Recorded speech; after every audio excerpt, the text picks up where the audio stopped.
All right, here we go. All right, good morning, everybody.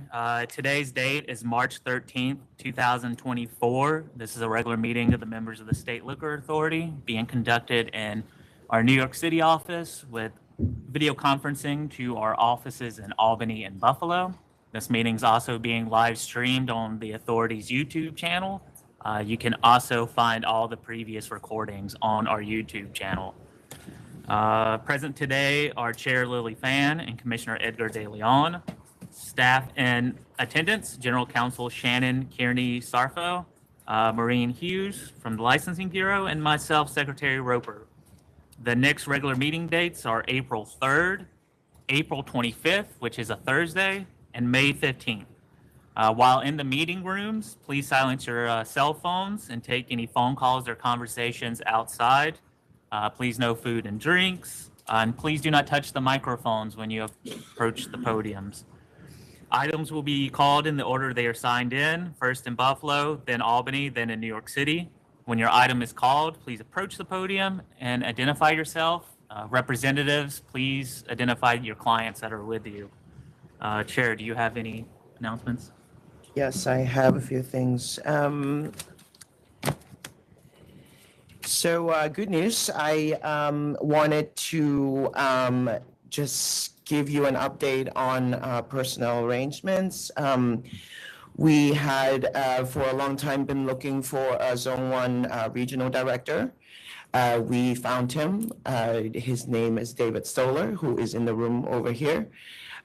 He's actually been with us since January and getting up to speed, learning licensing, and helping us with a lot of policy planning, and was crucial in helping me get ready for our hearing that happened on March 1st.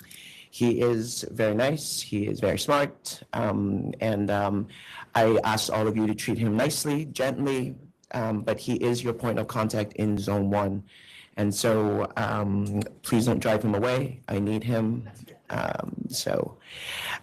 Secondly, I want to announce another person who it's on the other side of the spectrum, our former Deputy Commissioner David Edmonds, who was running our Zone 3 office, and he's been a mentor of mine, a really generous supporter of mine, and has actually agreed to return to the fold. And so he is working with us part-time and again, gets involved in a lot of our substantive conversation and policy-related stuff. So David Edmonds is now part of our staff again, and I welcome him back with a full heart.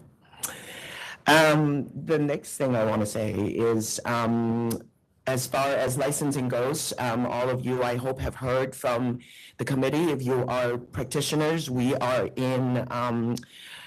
have processed over 500 applications in the backlog committee, and so we are very jazzed and very excited that we keep picking up steam. The committee is now really operating in 3 offices. And so we are getting the backlog down, 1 application at a time. And separately from that, as we try to work faster and really achieve our goals of efficiency, I'm going to ask you to not change applications after conditional approvals. If we have approved something, it's with what you have filed. I do understand that some people have been suffering from the backlog and that it's been now a year has gone by and your structure has changed, but that's not the time to change it. Once we give you the conditional approval, once an examiner had started reviewing an application, we're not going to take changes at that point. And you just have to you have to continue with the process the way it is, and you can go back and file for a change after you actually receive the license. That is just unfortunately what our technology right now allows. And we're not trying to add to the backlog at this point. And so please, if you have a conditional approval, that's not the time to change the structure or anything really like that. And, we try to be as accommodating as we can be. And so if an application is hitting, it's still in queue and it hasn't gotten to an examiner yet, we will entertain changes, small changes. But again, if it's been approved, you need to take the license and file for a change afterwards, okay? All right, here we go. Thanks, Donald. And we welcome Donald back in person. He's, had a baby and really, life has changed for him, but we're excited to have him back in person with us in this room. Thank you. So we'll start in Buffalo. First item is number 8008. That's Liquor Tree Inc. Donald, there's multiple opposition to this. Okay. And you're the applicant that's coming up? Yes, good morning. Sean McKenzie, McGavin Grimm, on behalf of applicant Liquor Tree, and I'm here with Inderjeet Kaur, who is the sole owner. All right, great. And we're going to hear from the opposition first. So they can come up and...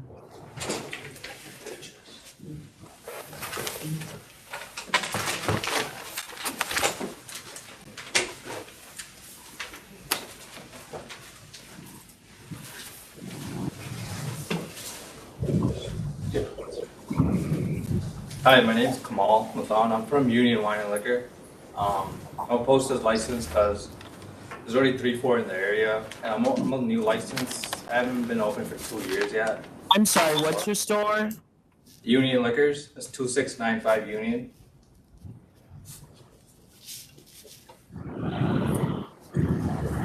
$2695 Union. You mean 2675? Yeah, 2675 Union. Okay. Oh, I see. I understand. Yeah, I haven't been open for even 2 years yet, so still in the beginning. There's already like 4 or 5 stores in the area.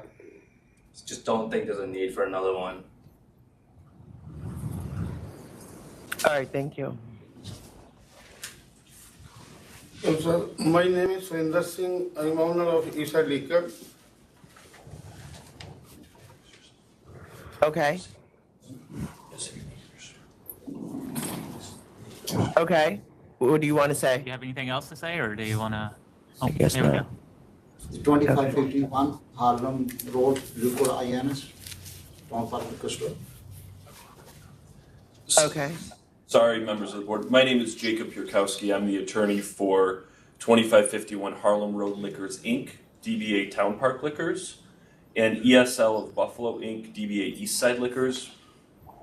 These are two of the closest stores listed on the proximity report, and I'm joined here today by Gurmit Singh of Town Park and Surinder Singh of ESL. I've been retained by both of these stores to provide opposition. I did submit written opposition to this prior. Just a couple of points to highlight to the board. I think number one, and this was included in my letter, is we've supplied letters from the Cheektowaga Town Supervisor and the Cheektowaga Council Member, Michael Nazinski, in opposition to this application. Both of these members of the local government have stated clearly in their letters that this store, this applicant store, does not meet public convenience and advantage. I think that resounds as strongly as any opposition you'll hear today, because these are the people who know the community, they know what's going on there. The proximity report itself shows that there are 6 stores within a 2-mile radius and 8 stores within a 2.04 mile radius. So to make it easy, we have 8 stores that are in proximity of the applicant store, and we have 1 store that's within a mile. Of my applicants, ESL has had declining sales by almost $140,000 from 2022 to 2023, and Town Park had increased sales from 2022 to 2023, but they handwrote on their gross sales letter that they're down about $17,000 for January and February of this year when compared to last year. So we're not seeing a strong uptick in sales that would show that the market can substantiate a new store.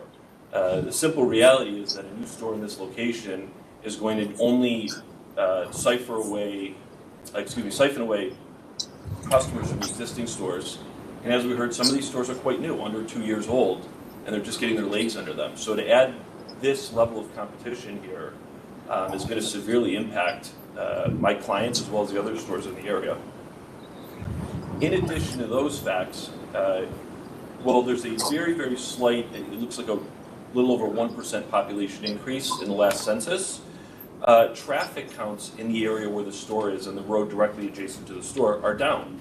From 2021 to 2022, we've seen a reduction in daily traffic counts. So people aren't frequenting this area as much, and I think it's going to be problematic for the other stores because we just don't have the numbers to support adding a 9th store within a 2-mile radius. So for those reasons, we're here in opposition of the store. We don't think it fits public convenience and advantage. And again, I'd reiterate that local politicians also feel the same. So I don't know that we have the information that you submitted, sir. Can Okay. you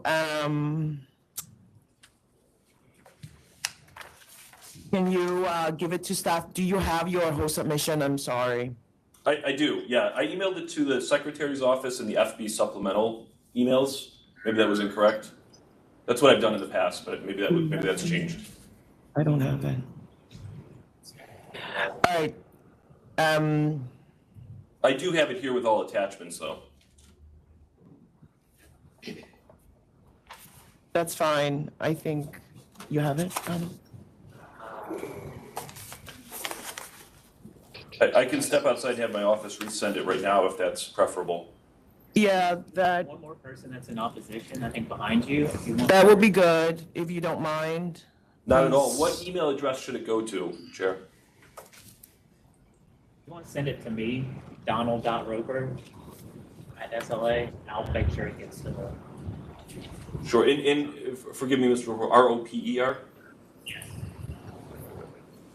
At SLA.ny.gov. I will step aside and send that right now. All right, thank you, sir. Thank you.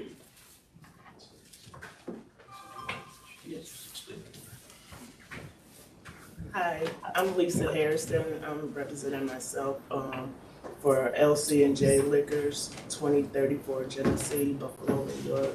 I'm in the 14211 area. Crystal Peoples wrote a letter for the 14215 area saying that it was oversaturated with stores already, and my area is even more saturated with stores. I've been here for a long time, and the sales are down. All of the customers that come to my store frequent Tops Market, and I just feel like the sales are going to go down even more. I've even tried to sell my building, my store, and the value of it is not really worth anything right now. So if another store comes in, I really wouldn't be So able to. you're Lisa I'm Lisa. Harrison? Yeah. Yes, So did you send in your gross sales? I did. I Okay. emailed it to David Nevins,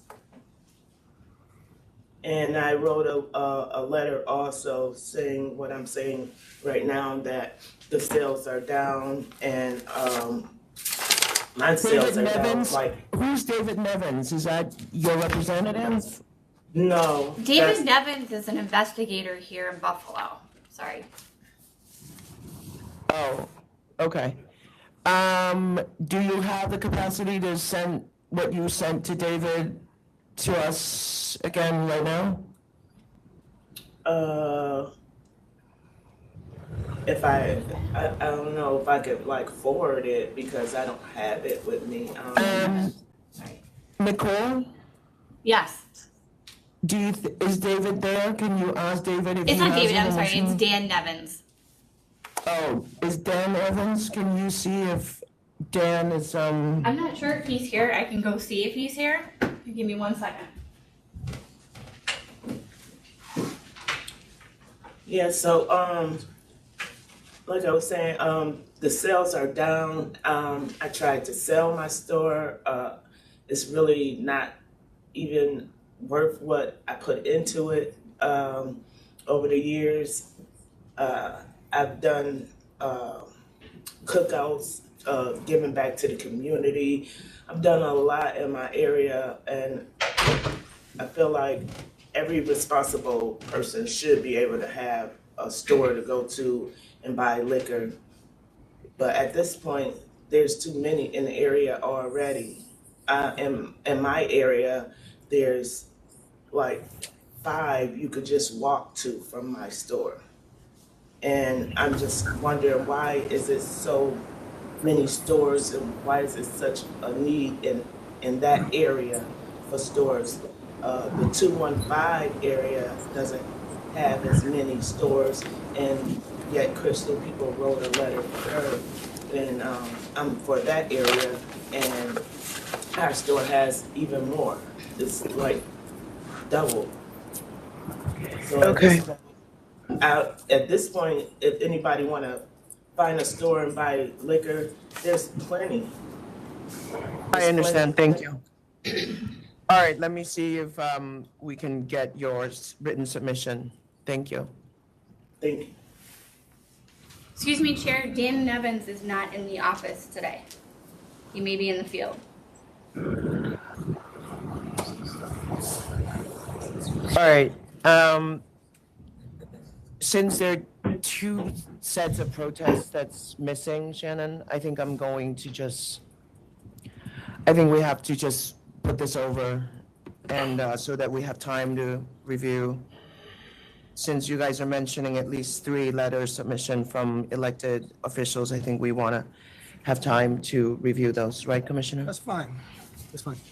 Okay, so let's hold this over to 4-3, please. Thank you. And Chair. you guys don't have to come again if you don't feel like it. You can. You're welcome to come and speak again at that time, but you don't need to come again. Chair, Yes. they're scanned into enforcement. Well, that was this one here. Chair, I apologize to prolong this. Mr. Roper, did you receive my email? So yep. I received your email. I forwarded it to the members, and the miscommunication is that you sent it Friday. The new deadline for supplementals is the Wednesday before meetings, because now they're taking place every 3 weeks. So, Understood. But just for future reference, a new deadline is the Wednesday before a full board, so the week before. Thank you. I'm sorry. I was always under that Friday at 2:00 deadline, so I Yeah. apologize. I'll make note of that. Do you That's need me to okay. resubmit this, or are we? We got it. We'll save it. We got it. Okay, very good. Thank you sorry for the confusion. Thank you. And Mr. McKenzie, correct, for the applicant, if you want to take a look at the opposition materials, send a request to the board info at sla.ny.gov. I will do so. Thank you very much. Okay. Next in Buffalo is number 10-0010. That's WITS Convenience LLC. So why don't we just pause one moment, and Donald, you go over what are the new schedule for the new full board? Okay. Like, when are the agendas available, and et cetera? Yeah. So now that we're doing meetings every 3 weeks instead of every other week, the agenda is now posted the 2 weeks in advance. So the Wednesday, basically next Wednesday, the calendar will be posted for April 3rd. Then supplemental materials are due the week before meeting, the Wednesday before meeting. So it's more time. It gives you more time to look at the agenda sheets. You even have a little more time to submit supplemental materials, and the members will have more time to review everything. So it's just a better process. And it'll be in the notice. I believe it's in the full board notices as well. All right, thank you. Yep. So again, the next item in Buffalo is 010, WITS Convenience LLC.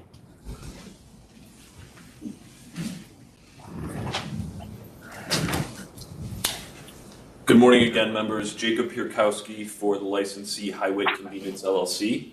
I'm joined by the sole member of the company, Alec Witkowski, and we're here because this was a signage issue. Mr. Witkowski operates a gas station, and the type of fuel they sell is called VP Racing Fuels, just as someone would sell Sunoco or Mobil or anything like that. And as I submitted to council here, they had significant signage on the exterior interior of the convenience store denoting that it was highway convenience. It was very clear. My belief here is that the investigator was confused, as VP Racing Fuels is not a commonly known brand in the area, and thought that they were misidentifying themselves. So for those reasons, we've just asked for a letter of warning. I'm fine with it. All right, I think there's confusion, so we're just gonna dismiss this, sir. Very good. Thank you so much. Thanks for coming in. Absolutely. Thank you. Counselor, thank you for your submissions. I agree to dismiss also. Thank you so much. Thank you for your submissions. Thank you. All right. And Nicole, that's it, correct, in Buffalo? That is correct. There's nobody else in today. All right. Just leave it up for about 15 more minutes, just in case. Sure. Thank Thank you. you. We'll move on to Albany. First item in Albany is 17017 El Punto Nightclub, Inc.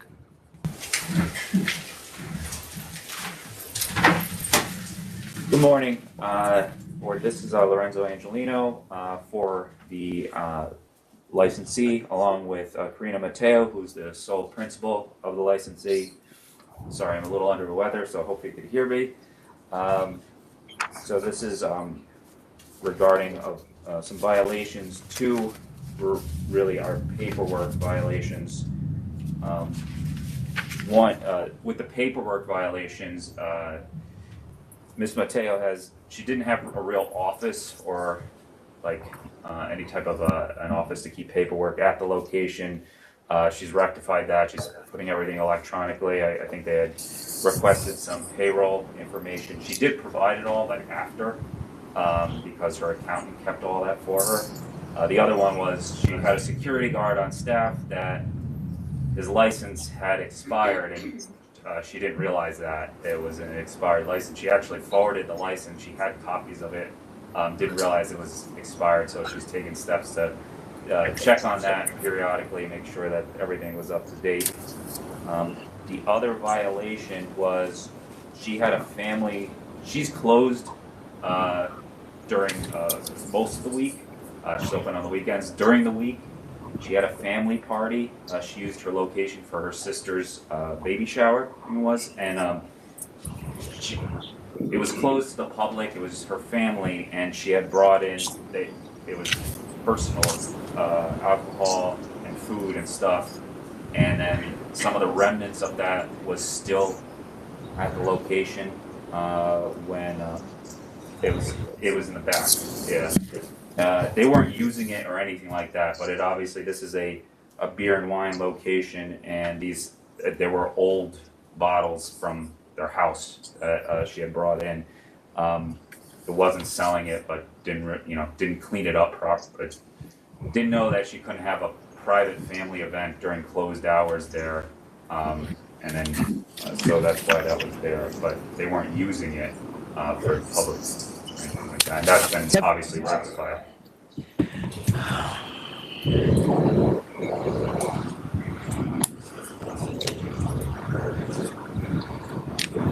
So why did you apply for beer and wine, ma'am? There's a church right, I think it's across the street, right? There's a church too close for any other license. So you're aware that you're not allowed to sell cocktails, right? Yeah, you could say it. Yes. And are you selling cocktails? No, I'm not. Because it's everywhere. So it's hard for us to We're not selling any cocktails. believe what your lawyer is saying when... Sir, have you taken a look at, just What's out there in the open? Sorry. Out there in the open, during business hours, she has limited to just beer and wine, that's all she sells. And wine-based margaritas. Oh, and she's using wine-based margaritas That's what the company sells. directly from distributors.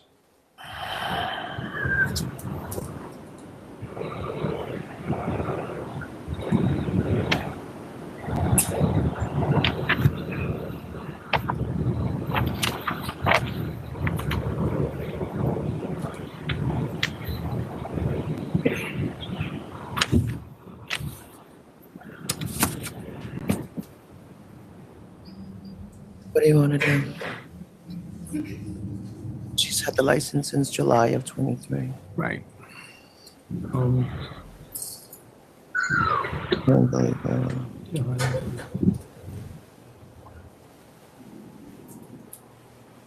Yeah. Next to a church. Ma'am, isn't this essentially a nightclub that's situated next to a church? It's in front of it. In front of a church.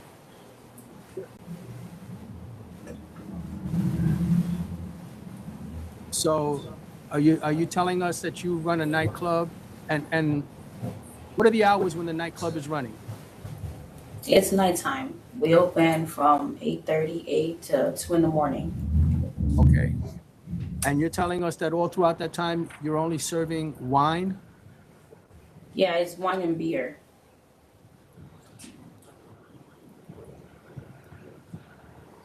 And what are the margaritas that you mentioned? It's wine-based margaritas. What do they look like?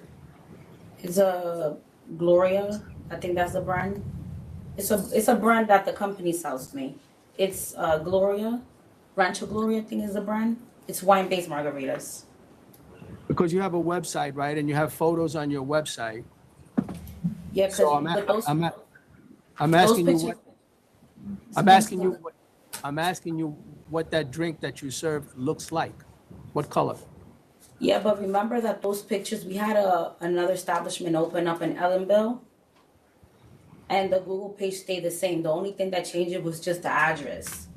And then up in Ellenville, we had a full liquor license. So that's where the pictures come from. Okay, you still haven't answered the question though. What color is that drink that you serve? They come in every color. They come in different flavors, red, blue. So yeah, just a little back history on this. This nightclub was originally in Ellenville with a full license. It was not doing well there out in Ellenville. The opportunity came about with this location in Middletown. So we did a removal and a change because obviously we couldn't get the full license at this location. So we moved this same business from Ellenville to this Middletown location. So it actually has more history. I know, but I mean, it's not believable that you're telling me she keeps liquor on site and that it's for a family event. It's just like, I mean, it doesn't pass the laugh test. It was a one-time event. That's the thing. And the liquor, let me explain. The liquor was not on site. When the inspectors came in, they came in, I believe it was like 9 something. And we were already picking everything up. As you could see, there was videos and pictures taken. Everything is thrown on the floor, which it was being picked up. It was like picking up, cleaning up. And those have bugs and everything because they were open from the day before. It's not like they were in shelf or like in the bar, or like anything. They were just thrown there because he was picking everything up. It's not like they were like on table or like on the prep table or whatever. There was a video and pictures taken. You guys could see everything thrown on the floor. I'm gonna counter at 7,500. I'll agree to 7,500. You can accept if you want, or you can have a hearing. So they're saying a fine. Right. And with regards to that, there would be a letter, Yes. just to prepare for payment of that. Email. Yep. Email. Okay. There'll be a letter, and like she said, you can either accept it or go to the hearing. Okay. All right. Okay. Thank you. All right. Next is hold on one. 57 Prakodi Wine and Spirits Corp. 57? Yeah, 57. That's okay. Good morning, everybody. Mayor Fakori for Prakodi Wine and Spirits, and to my right is Ms. Patel. I don't believe there's any opposition to this. It's a relocation application.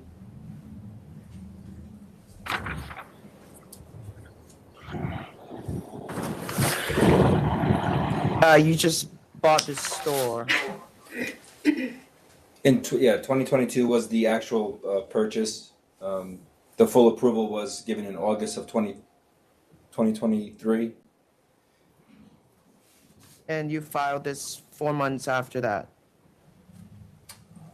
When they bought the store, they didn't realize there was a few things that hindered the progress of this location. One of them being that it sits in a little strip plaza. To the left of it is a garage door, maintenance, trucking company, and to the right is like an antique shop. So a lot of the clients who they're dealing with on a daily basis are complaining that there's nowhere to park. They're parking on the grass. They miss the actual entrance. They have to do it. They turn around in the middle of the street. It's causing a dangerous condition. They complain to the owner. They do not want to relocate. I feel like they're almost kind of like have to relocate. Their lease ends December of 2025, and they're going to have to pay the landlord and renegotiate to even get out of it. They didn't want to move anywhere further than where their current location is, so they tried to keep it within a close proximity. The only one that was available that would suit their needs with the proper parking and signage and within the proximity is less than a mile away, which is the new location which is proposed. Again, And the new location is almost 4 times bigger, 3.5 times bigger. In that area, and discussing, and I knew this was going to be an issue, and I discussed it with the client. They want to stay in that location, like very, very close to their current location. They did not want to go that big, but given the limited access to rents and where they can go, and they didn't want to go further, so less than a mile was reasonable to them, so they didn't lose their current clientele. And given the parking situation, Who's Ryan? Who's Ryan? Ryan Eglima? There's no Ryan Eglima. we don't know. That's the licensee. Is that not the licensee? No, the licensee is Prachachi Patel, who's to my right. That's who's always been on it. I don't understand. Council, he said there was no opposition, but I believe there's protests from Haviland and By the Case stores. Okay, I wasn't aware of that. Oh, I'm looking Are they at the present? That's what I'm asking. Oh, I don't. There is no opposition here in Albany. Okay. And the closest store that I see in terms of the gross sales does show an increase over 2022. But every other store that we got figures from is showing a decrease. Now, mind you, some of those stores are as far as 7.1 miles away, but they all show a decrease. And this is an increase in size to your store of 228%. That is huge. Yeah, Go ahead. Go ahead. Sorry. Go ahead, ma'am. So we are speaking with the landlord currently, and that is what he can offer us. We are willing to negotiate with him and see if he will split the store into 2. He said that there is an opportunity for that. So that is something that we are taking into consideration. But we've also been able to just in our little small area because of demand increase our inventory. The old owner said that there had been capacity, but she wanted to retire. She didn't want to go through the switch. She was the one who gave us the idea, and we were approached by the new lease space landlord, as this was an option that they had been discussing as well. What was in that space? What was in that space that you want to move into before? It used to be like a Verizon phone store. Okay. They didn't want to travel too far out for the relocation. It's really, they're very limited of where they can go. Again, they just wanted to keep it close to where their current location is, and that's kind of the cards they're dealt to kind of go to this spot. If they could get it smaller than what it is, they would have. But I believe, you know, they want to see if it could get approved and then go from there. But at the current time, they've looked everywhere else. They did not want to pay the extra money for the more space.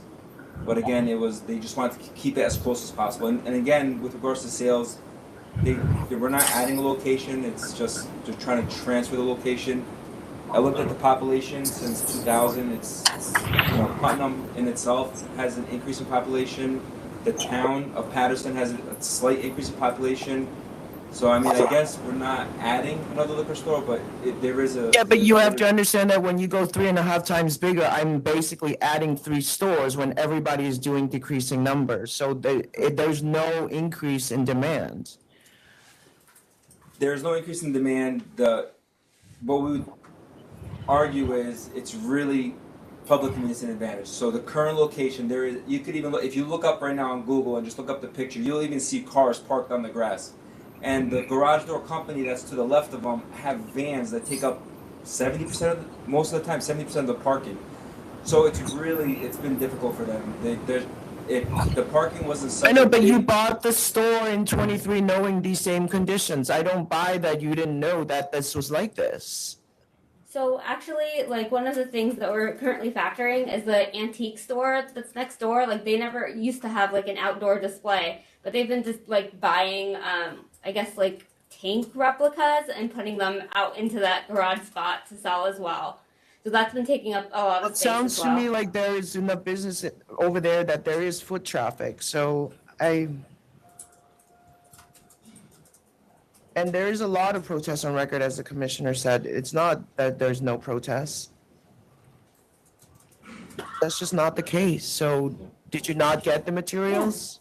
If it pleases the board, they're willing to try to negotiate a smaller square footage for the new location. If All right, there's then maybe come we back could with put a that. cap. Then come back with that. I can't Okay, so approve can we- something if I don't know what the location is. So I'm gonna vote to deny, and you can come back with a new application. I also vote to deny. All right, thank you. Thank you, sir.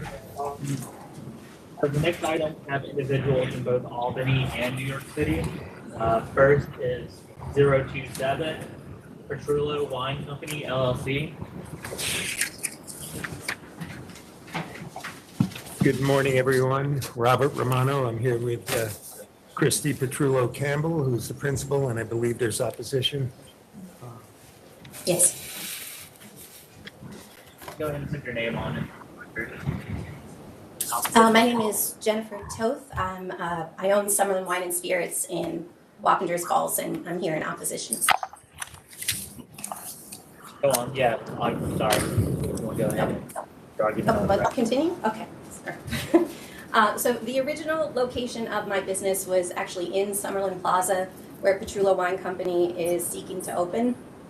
I had been a tenant in that plaza for about 13 years when the landlord decided to lease a space to the Lexington Center for Treatment and Recovery. Once the treatment facility opened, my sales shifted dramatically. Everything unfolded exactly as any reasonable person would have anticipated, with a rehab being in the same plaza as a liquor store. Aside from the obvious temptation for those seeking to overcome their addiction to alcohol, the proximity to a liquor store created a situation that was ripe for trouble. My suite was about 12 storefronts down from the facility's entrance. Petrullo Wine Company is going to be directly below it. And I was repeatedly experiencing situations where clients of the facility were coming in either prior to their meetings or after their meetings, and they were purchasing something. They would try to come back, buy something else. We were always, having to deny things, ending up in situations where, they're arguing with us, they're insulting things. It was not a good scene. And on top of that, being that the patients of the facility generally have lost their licenses, so they're waiting for rides. It kind of gives them an opportunity to loiter around, hang out, and try to come in and out. So from when they came in, everything changed dramatically as far as my sales went. And even with the plaza, and there was bottle caps, bottles, everything kind of scattered all over the place. So it was absolutely not a good scene when that happened. They are still there. And again, they are directly above where PETRULLO is trying to open. So it was not a safe scene. It was not good. I was able to thankfully relocate in 2018. So my store is actually the closest now to where this location is trying to open. I'm about 1.6, 1.8 miles down the road from them. And then also in respect to the area's ability to handle another liquor store, the sales in the area have generally leveled off. It looks like only 3 of the 5 closest stores submitted their gross sales requests. 2 of us have seen a decline. My closing numbers for 2023 were actually below, slightly below 2022's. So we are not in fertile ground right now.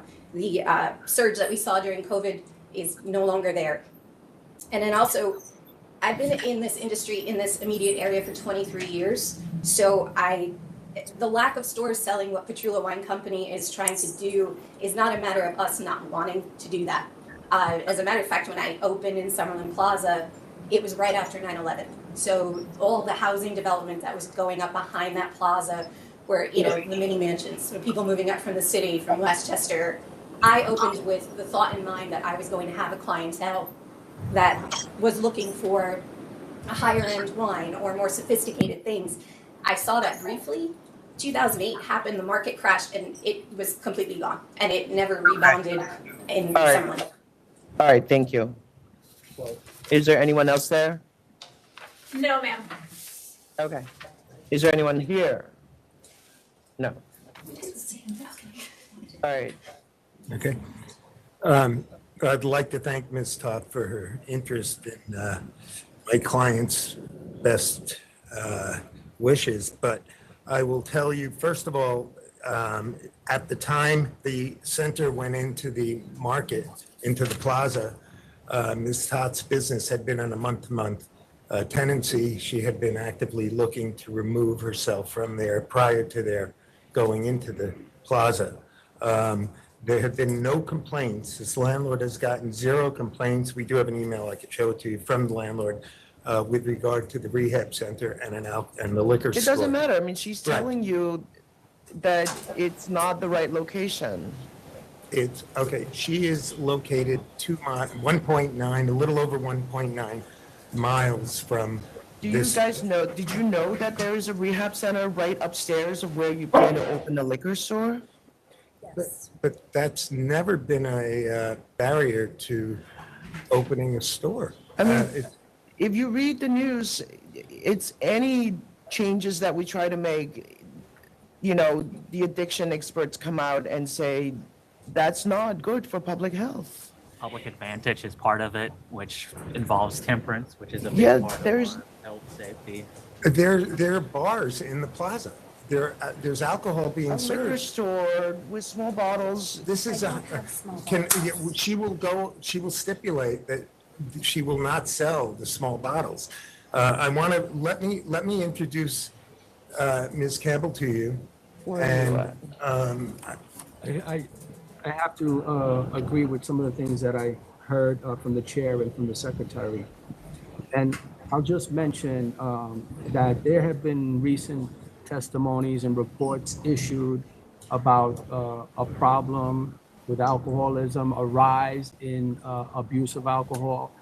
And as much as we want to support this industry and facilitate its growth and facilitate everyone in this room doing a good and legitimate business, those are concerns. I understand, and I think if you hear, and it is also still in the mission of this agency to promote temperance. So we have those 2 things. I understand. I have another issue that I need you to address. There was an incident that occurred in California. I believe you're originally from California. Yes. And there was an adjudication of that incident. And it appears that that adjudication in and of itself in California might not be or would not be a bar to the applicant getting a license here in New York. But my belief is it's not how California looks at that incident and how they would classify it. The question is, how would New York classify it? So when we do, like, for example, when we do sentencing here in New York, and we're looking at, past bad acts, perhaps that a person has committed in other jurisdictions, we want to see what the equivalent of that offense is in New York. And I don't think that has been actually resolved. Right. The other thing I need to know is if this is the only incident that has occurred concerning the applicant in California, or was this a second or third incident, because that would also have a bearing on how we decide. This was the only incident, and it was 20 years ago. And I have the court documents here. Yeah. May I? I really, if you could hear us out and before making any determination, and hear us out on the overall picture of her presentation to you and what she's intending to do here and what she will stipulate that she's going to do here. I have to tell you, I have not had a more qualified client than Christy. Look, I'm sure she's qualified. You need to find a different location. She is tied into this. She has basically her savings into this. Please at least hear me out. If we just hear her out. It's not going to change anything. I mean,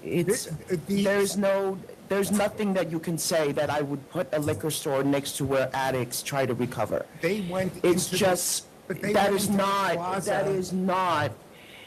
It's not something we can do.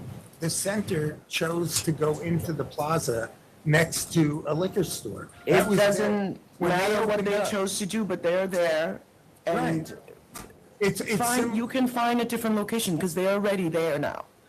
And someone else is telling you that it was not a good scene. It's just at least get on. It doesn't matter what you intend. I'm going to vote to deny. You should find a different location. I'm sure she's qualified and. She's beyond qualified. I'm okay with that. I'm okay with that. But the location, that she's not. There's no stipulation. There is zero stipulation that I would agree to. You can vote. Okay, just for the record, the documentation that you provided, we have seen it, we have received it. I think per se it would not be a bar, but I have to agree with the chair. Will the bar still? Can you guys go on mute in Albany because there's some wind noise? Thank you. Will the bar still be able to operate in this plaza? If that bar goes out, will you Bars are at a different relicense standard than we're applying here. They're Bars are open at a 11 they're a o'clock good in the call morning. standard, And a it's lot of those. immediate availability. It's a different standard. And by all means, she was selling 99-cent shots, fully knowing in her email to you, she stated that she sold to them 99-cent shots. I have been a sommelier and educator. I understand that. I think you're 3 years of John George. I get it. Find a different location. Beyond, yes. She is beyond qualified. Please It's reconsider. fine. This is my entire livelihood. This is. She cannot afford to do it again. This has been a year. I have been there for a year with the space sitting empty. Please reconsider. I beg you. I beg you. I can't. I mean. I have been a sommelier. The chair's already Yeah, made all right. her vote. And again, if a bar tries to open up in the plaza, will they be denied? It's more readily available. at a That's bar. not, right, it's kind of a little unfair to ask that question and for us to Well- speculate what might happen in the future. This is an excellent applicant, except for the location. I have to agree with the chair that this is just not a good location to put a liquor store in. I am sorry, and I respectfully, I have to agree with the chair and deny the application. If we get a letter from the center with no objection. It doesn't matter. I would be shocked if the recovery center give you a letter and say, we support a liquor store. I mean. They have no objection. That would be. That's a reconsideration. We can't stop you from filing a request Right, for right. reconsideration or to request a disapproval hearing. That's part of the Right, process. no, I understand. But as of now, the application's denied, so. We're gonna get that letter from the rehab center.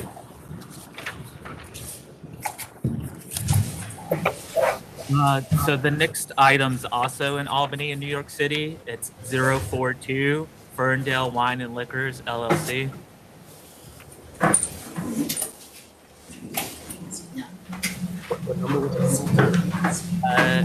042. Good morning, Howard Levine for the applicant. I understand there's opposition. Can we have the opposition in Albany speak, and then we can put them on mute since there's some wind going on? Hello, my name is Peter O'Brien. I'm the owner of 10538Y, which is the zip code in Larchmont, doing business as Wine Tasters of Larchmont. I'm here in protest for the new store in Larchmont. Is approximately 1.1 mile in circumference, and we already have 6 stores already. My sales have been going down gradually. From 22 to 23, it went down about $140,000, and I'm seeing the trend keep going. As far as this year is concerned, I'm already down over 10%. It's only been 3 months. So we all know that the wine business in general has been going down. It's on a downturn. It's kind of a cyclical thing. Sometimes it goes up. We've had a really good runs in the past. Now it's going down. There's no new development in Larchmont. Larchmont's an old community in the suburbs of Westchester, in the suburbs of New York City. There's no new buildings going up. The buildings have been there forever. So it's a population of a little over 3,500 people or 3,600 people, and we have 6 stores within 1.1 miles of each other. So to add another one, as we're struggling, would be catastrophe. There's already stores, from my understanding, for sale in the neighborhood. So I don't understand why the new parties would want to open up a brand new store when there's stores already for sale. Another thing is, it's very near schools. It's within like 400 or 500 feet of a school. And it's important to note, Larchmont is a walking community. There's no school buses. Every kid walks to school or bikes to school. And so the first thing, the high school is probably a quarter mile away, not even. There's an elementary school, a middle school right across the street. These people are all congregating in this area. So for them to have a liquor store there for easy convenience next to the CVS where they're probably, buying other things, they might just be inclined to go to the Okay, sir. All right, I got it. Thank you. You're welcome. Tell me the name of your store again. It's 10538 Wine, doing business as Wine Tasters of Larchmont. I see it. Thank you. You're welcome. Well, if you can put it on mute. And you recently moved from where? I recently moved? Yeah, did you not move? There was a transfer that was issued in 21? That was from my brother to me as a completely new license. Ah, okay. All right, got it. Thank you. My brother owned a store under a different corporation. I bought the store from him, have my own license under my new corporation. And he also has a store? He does not have a store. He does not have a store. Okay, He does got not it. have a store. Okay, thank you. You're welcome. Okay, Robert Romano with Mr. Shasari, who will speak in a second.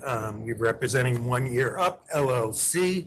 And I would just like to point out the letter that our client had email that our client had received from Drizzly after applying for a Drizzly account.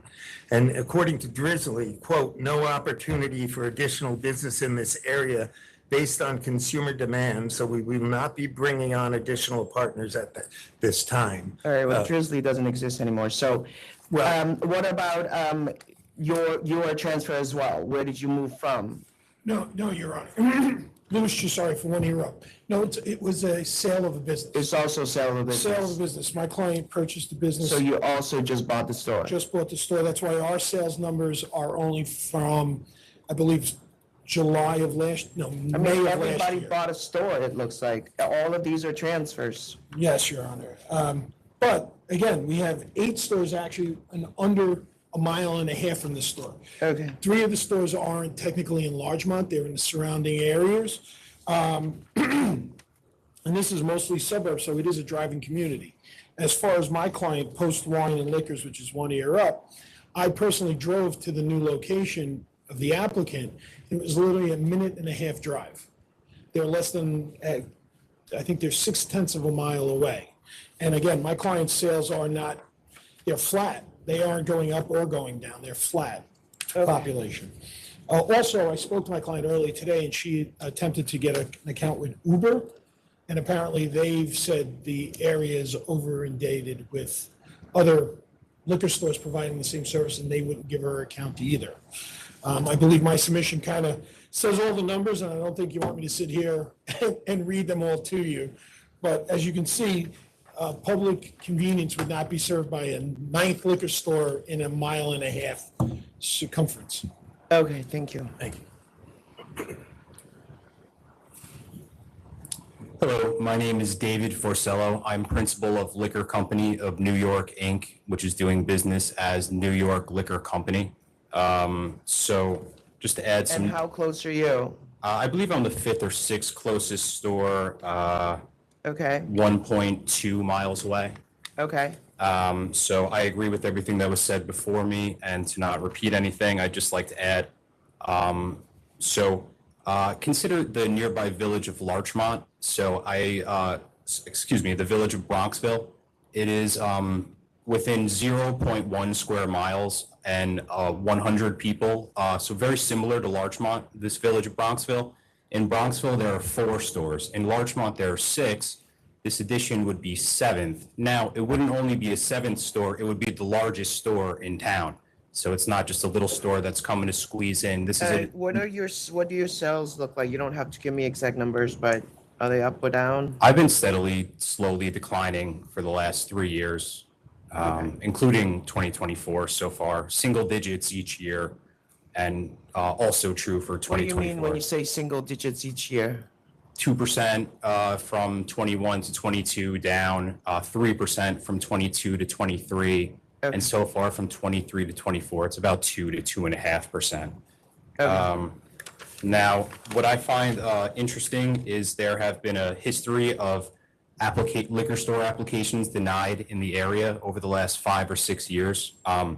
And I find these interesting. The first was called the Bottle House of Larchmont. I find this relevant because it's on the same street as the current applicant, which is Boston Post Road. It was about a mile away.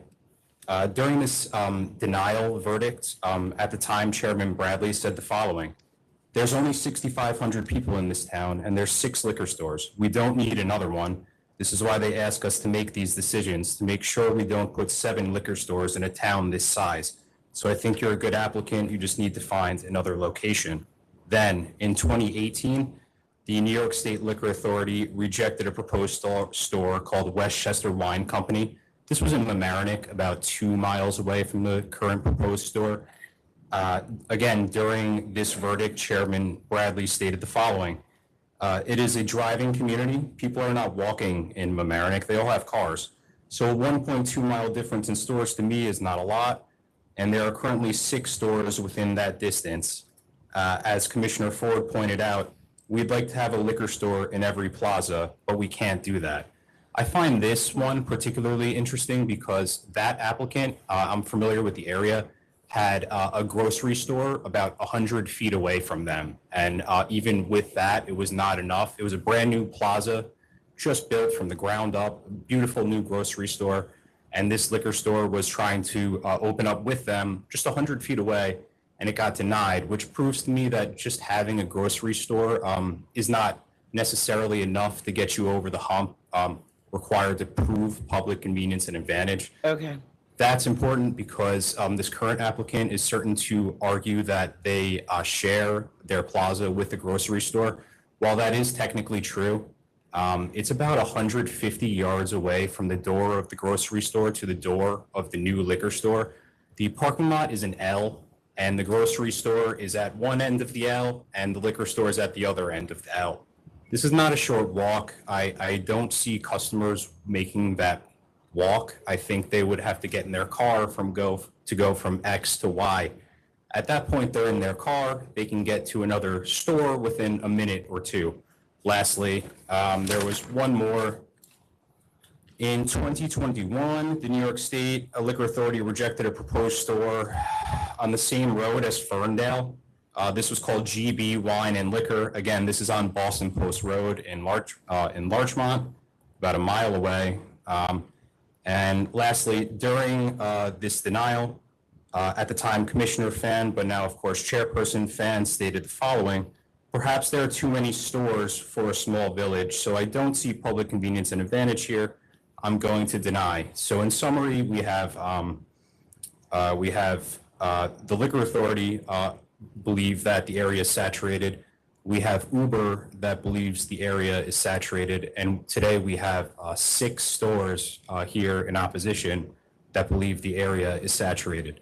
Thank you for your time. All right, thank you. Hi, my name is Ablash George, and I'm representing Chatsworth Wine, DBA Chatsworth Wine, and the name is Last One Discount Wines. It's less than 0.6 miles away from the proposed store, and the village is already saturated. I don't have your numbers. You are the closest store, and I'm sure you sent them, but can you just describe them? Yeah, our address is 18A Chatsworth Avenue. The store name is Last One Discount Wines. Yeah, what are your gross sales numbers? Roughly, you don't have to. I can show you. Okay, show me.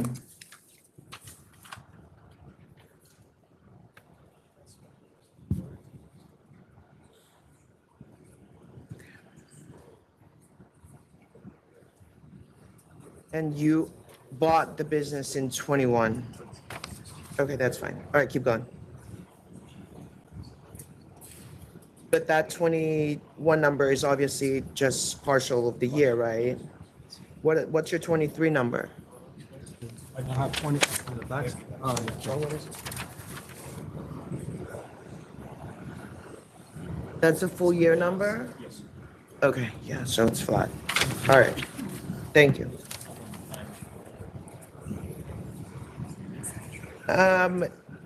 Why don't we ask him for it afterwards? Can you just give that document to the secretary after you're done? Whatever you want, you can. Thank you, sir.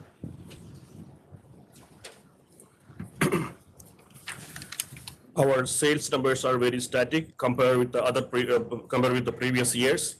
If you consider a small village population, there are only 6,000 people living, and among 6,000 or 3,000 are adults. And that means only 600, they're serving, one liquor store serving around 600 people. They're not necessarily alcohol, buying alcohol or wine. And there is no evidence of increase in supply or demand. There are acts as far as the proximity and saturation. The village is well served with the wine and liquor.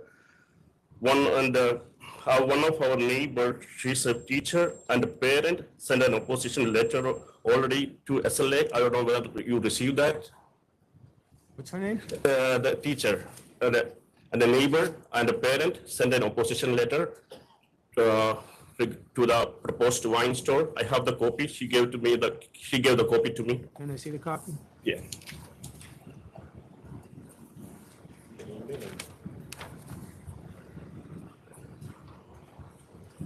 Okay. Okay. Oh,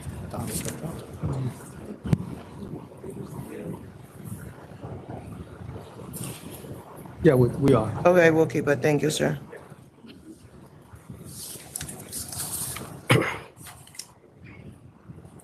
All right. If one more store coming, that will be severely impacting our livelihood. There is no need of another store. That's all I can. All right, thank you, sir. Thank you. All right, are we? Okay.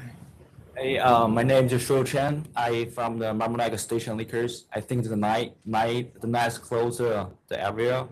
The address is 137 Hosted Avenue. Okay, and what are your sales like? About 1 point something. I mean, the first thing is like I want to know the trends. I don't need to know the numbers, but what are they? Have you had the store since 2019? 2021, I think. Since 21 also? Yeah, Okay, and so what was your 22 compared to 23? it's down like 40%. Down Because 40%. yeah, because in my area, Mammonak, they have the other store. They move it to the Mammonak like around 2000 under the 2022 to the Okay. Mammonak. So right now, Mammonak have a fourth store already, Okay. and this And is how the first, close are you exactly to this location? it's 1.8 miles, I think. 1.8 miles. Yes. Okay. And I living around there after 3 o'clock while driving by there is seriously have a lot of a high school. I mean the schooner. I mean. I understand. Yeah. Okay, thank you. Thank you. Thanks for coming. Hi, everyone. My name is FERNDALE. I'm from the Sunshore Lake Pantry, which is a nice close store from the applicant, but it's only 1.7 miles away. And what are your, and how long have you had the store? I bought 2022. 2022, okay. But compare, I got the record from first owner, we're almost down 10% from last number. Okay. That's it. We don't need them, another store in the area. Thank you. Okay, thank you. Is that it? Okay. Sir, I just want to say one thing. When there is a situation where there's going to be a lot of protests, and our schedule, if you know that you're not going to be here, it's really a courtesy to the industry to really let us ahead of time, because last time 10 people showed up and you were not here and they all had to come back. So it's for all of you. If you guys know that you're going to be traveling, it's fine. Just let Secretary's office know and we will take your item off, so that other people are not thinking that they need to show up, because it's just courtesy to each other, honestly. These people run businesses, they don't have time to come here and then realize that you're not here and then they have to go home and come back again. I appreciate Okay? that. Thank you very much. I want to thank council and I want to thank the store owners that have come down today. I understand exactly how much it takes out of your schedule to be here, and I appreciate that. The applicant wants to make very clear that he does not disparage any other store. He does not take issue or attack, what their sales are or what the variety is or anything like that. Rather, he wants to become a productive member of this business community. He has the experience. He's worked at a liquor store for several years now, and he has found what I think is the absolute perfect location. Backing up just for a second, the population of Mamaroneck is on the rise. I have submitted to you what the census reports have shown, and the numbers are rising. With that, we found a location in the Ferndale Shopping Center. Ferndale Shopping Center, yes, it has a supersized Stop and Shop. It also has a CVS, but not only a CVS, a specialty CVS that offers a health hub where patrons can come in and have their health needs addressed. And you can't get that in just every CVS. There's also a Verizon wireless store and a Gap clothing store. But this proposed premises is not just close to Stop and Shop, it's not just close to CVS, it's actually connected to them. And I think that the notion that somebody would pull into this parking lot that has 530 spots and do their shopping at Stop and Shop and then get in the car to drive in the same parking lot, I think that bends the test beyond its breaking point. I could see someone pulling into that parking lot and getting everything they have to get done in one fell swoop. You have to go shopping. You have supersized Stop and Shop right there, and then you can get everything from A to Z. You also need drugstore items and healthcare needs addressed. You go to CVS, it's right there. You stop in the end right there in the plaza and you can buy a bottle of wine. You can stop in Verizon and have your cell phone looked at, all in one space. You never have to get back into your car. You see, the 4 closest stores are all south of this area. They are in beautiful, quaint, shopping districts where you can, stroll up and down the boulevard and the avenues, and you can go into and out of smaller type shops and also bistros and restaurants that part of Larchmont is a walking community. Parking is extremely scarce. It's all on street and metered. It is not convenient for someone to go into that area and take care of all of their errands. It's not convenient to go to Stop and Shop over a half a mile away, then go to CVS right there, get all that done, get back in your car, drive over a half a mile to circle around and around and around looking for metered parking. It's not convenient for the public. This is the most convenience I've seen in as long as I can remember for the public for one-stop shopping. The other thing is right across the street from the proposed location is the Hampshire Country Club. It is a 116-acre facility. It has hundreds, it has thousands of people coming and going week by week in the nicer weather seasons. With its 35,000 square foot event space. It also has tennis and swimming. You could just imagine the 18-hole golf course. That's right across the street. It's a members club? It's a members club. Okay. Right across the street. And adjacent to the country club are hammocks and flint parks, which are open to the public. Those are also dozens of acres of space for people to come and go. The country club is also on the Long Island Sound, and it provides an opportunity for all kinds of boating as well. Within about 1,000 feet of this proposed location also is the Mamaroneck Motel, which caters to people who are coming and going from the country club. It's also a Trader Joe's, Equinox Gym, and a Petco located within 1/10 of a mile. Now, the objector in Albany mentioned that this is a walking community. Other objectors said it's a driving community, but the Albany objector mentioned that there's a school. But between the school and the proposed premises is the police department. So the notion that, first of all, this applicant would be a licensee who doesn't strenuously check and double check every single patron that comes in for age appropriateness and other factors is just an absolute non-starter. The other thing is this applicant is dedicating, as you can see from the diagrams, 144 square feet to wine tasting and education. That's a dedicated pseudo classroom within its space only for wine tasting. It's going to have talkers on its shelves. It's going to have educational material in as many languages as it can get, including Braille. It's going to have a computer that is client-facing, so people can look up and do research and shop and learn at their leisure. The applicant pledges to dedicate 25% of its inventory to New York State product to promote New York State businesses. And again, the applicant has... How big is the store? The store itself is 3,000 square feet. The retail space is 1,900. 3,227 and 1,900. I have 30, I thought it was 3,144, but a little over 3,000 with 1,900 retail.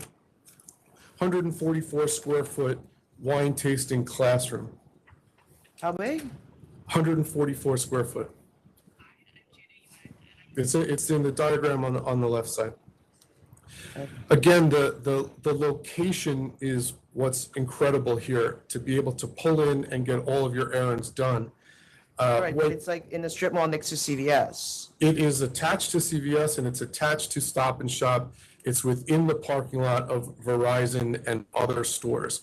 They're all attached. You can see in the diagram, the overhead view diagram that I submitted shows the supersized Stop and Shop connected to the CVS, connected to the applicant, and 530 parking spaces across the street from the country club, down the street from the Mamaroneck Motel. Again, the other areas that are south... Why are you picking this town? I'm sorry? Do you live in this town? Yes. I worked in this local area in the Westchester. Okay.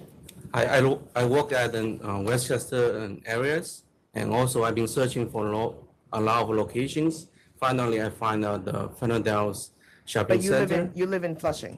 I live in Flushing, but I'm planning to move over to Westchester too in the future.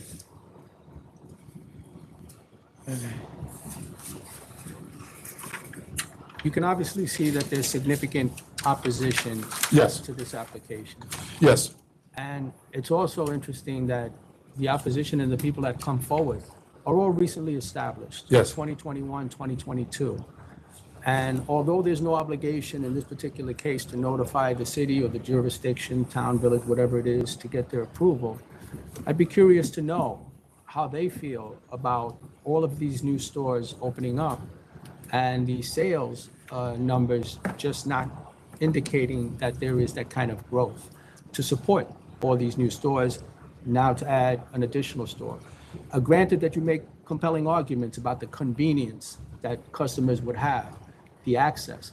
But as you know, that's not the only criteria that we have. Yes, I do. Yes, I do. There's no opposition from the town of Mamaroneck, and the transfer licenses, the stores were already there. There hasn't been a new store here in 2.5 decades, and I think that the reason why is because of the location.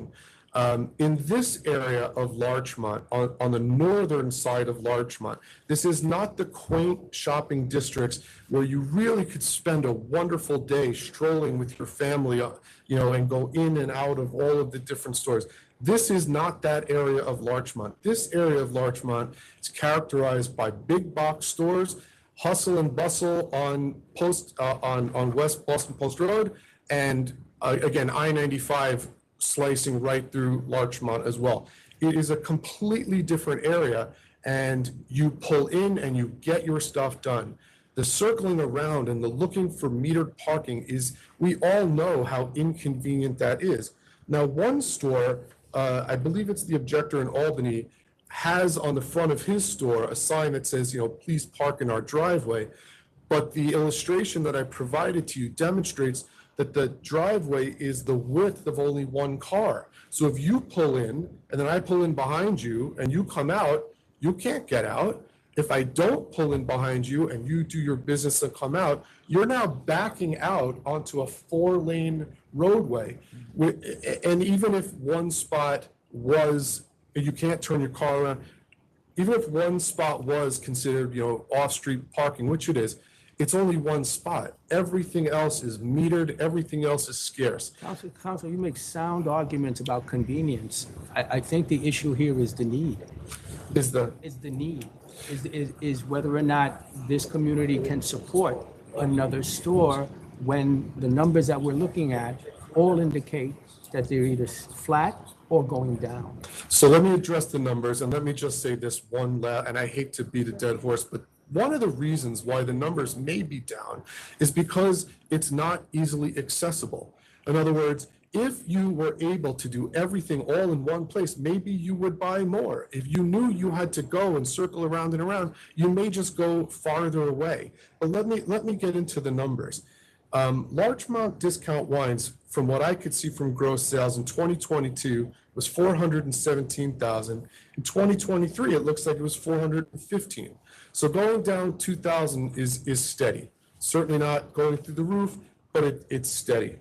1 year But up. if you look at the numbers prior to COVID, if you look at 2019 and you look at 2023, I believe you mentioned Larchmont wine.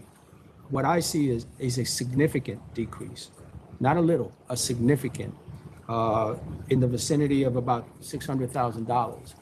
That, with the numbers that I got, that's what I see. So it's not a little bit, it's a lot. And you have to go past COVID, which was an anomaly. Yes. To 2019 pre-COVID. Yes, but what's interesting is all of these are transfers. We don't know if the owners that were transferring their businesses had enough, if they weren't stocking enough, if they weren't keeping up with trends, if they weren't offering, if they weren't getting on the trend of offering specialty, sugar-free, sulfite-free, kosher, international, and things like that. We just don't know. That asks us to speculate, and we don't know. But what we do know are the numbers. So that's what we do know. I think that the numbers in that area are what they are, but this is not that area. This is northern Larchmont, which is not the quaint walking distance. And I think that the concentration of those stores is very, very dense in relation to each other. Some of them. Paula, Yes. gonna say something, or can you? Yes, he would like to add. Well, I'm very disappointed that he's poo-pooing my sales, because my sales this year alone are down almost $80,000 to $100,000 in 3 months. So what is the rest of the year gonna go? So for him to say that, oh, we're not offering the best of the best and the non-sulfite wine, that's completely false. I offer everything in my store, whatever the customer wants. I'm customer oriented. I do my own delivery. We do about 10 deliveries a day. So for them to say that parking is an issue, it's not really an issue. If it's an issue, then they would call me and I would deliver it. So it's not a big problem. All right. Yes. I just want to say All one right, thing. all right. So, well, I understand that when there is, a lot, when there's a lot of excitement, it means that this is a competitive market. The members are ready. I think that the numbers clearly show not just a little flat, but significant drops. And so, people are changing their drinking habits, whatever reason it is. I think that we just need a few more years and let all the people that just bought stores who are standing behind you, give them an opportunity to figure out their business plans, figure out how they're going to survive before we add more here. And as they said, there are stores available for sale. So, consider that route. But for now, I'm going to vote to deny for lack of public convenience and advantage. I appreciate the presentations and the advocacy. I also, for the reasons that I've stated, I don't see the need. I have to respectfully deny also. Thank you. Thank you. And thank you all of you for coming last time and for coming this time. I'm sorry this has taken a lot of your energy. Thank you. Thank you. All right, and Paula, that was the last item in Albany, correct? Yes, it's correct. All right, you can sign off. Thank you. Thank you. Thank you. All right, so just New York City items. Next item is 055 King Food Group LLC. That's 55.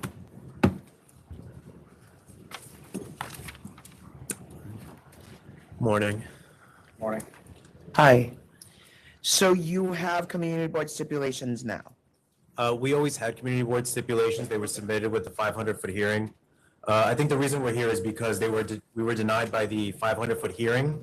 And I just wanted to read why on that last paragraph. The applicant has indicated in support of an agreement with the community board. The agreement was not submitted with public questionnaire. What the applicant submitted was a single sheet of paper with 6 items, the stipulations, listed to relate to his method of operation. There's nothing in such document that establishes it has an agreement with the community board. As such, the record is incomplete. But for this critical omission, the application would have been approved. Now, Community Board 3 did approve us, but they sent it directly to the SLA. They normally do not provide us with a copy. After we were disapproved, we received that copy after pleading with them, and I submitted it 8 months ago and again last week with the full board stipulations. And just last thing, I also have a letter you received on Monday from Senator Jessica Ramos in support of the application. I didn't get it in time to submit with the supplementals, but if I can give that to you now. I have a note here. Is the construction at the location finished? Yeah, that is correct. Yeah, construction is completely finished and we have photos. And do you have an active food establishment permit? We are pending the food establishment permit just because it takes 20 days. Once we're approved, we can get it. Okay. I have photos of the construction as well being completed. Can you put your names on the record? I'm sorry. I didn't think. Oh, sorry. My name is Gustavo Sabogal. I'm the representative. And I am the owner, Ramon de la Rosa. Are you okay? Yeah. Okay. So let me just verify this. It's recorded music, DJ music, live music. No third-party promoter. No dancing. Well, you know, originally, that's the stipulation from the community board, so we just wanted to. That's what we're doing, That's yes. what we're doing. Whatever we stipulated with the community board is. No private events. Correct. That doesn't mean that you can't have like people reserving a party. You just can't close down the entire thing for a ticketed event. Understood, okay. Or private event, I suppose. Yeah. Alcohol service will end an hour before you close. Yes. Correct. The hours are Sunday to Wednesday, 2 a.m. Thursdays to Saturday, 4 a.m. Do you have a dance floor or no dance floor? No dance floor. No dance floor. It's a Everything restaurant. It's a restaurant Okay. lounge, but. It's a bar. It's a bar. Okay, is it, what kind of live music? Spanish Is it- music mainly. It's amplified or is not amplified. acoustic? Acoustic, not amplified. So you're okay with acoustic live music? Yes. Acoustic live music. All right, with that, I am gonna vote to approve. I'm gonna ask that the letter from Senator Ramos be made part of the record. I will also vote to approve, conditioned on you're gonna provide this food establishment permit. Thank you. Do you guys mind if we take 2 minutes? Thank you. Thank you. All right, thank you. Thank you. All right, we're going to go off the record for a brief recess. We'll be back on shortly.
All right, we're back on the record after a brief recess.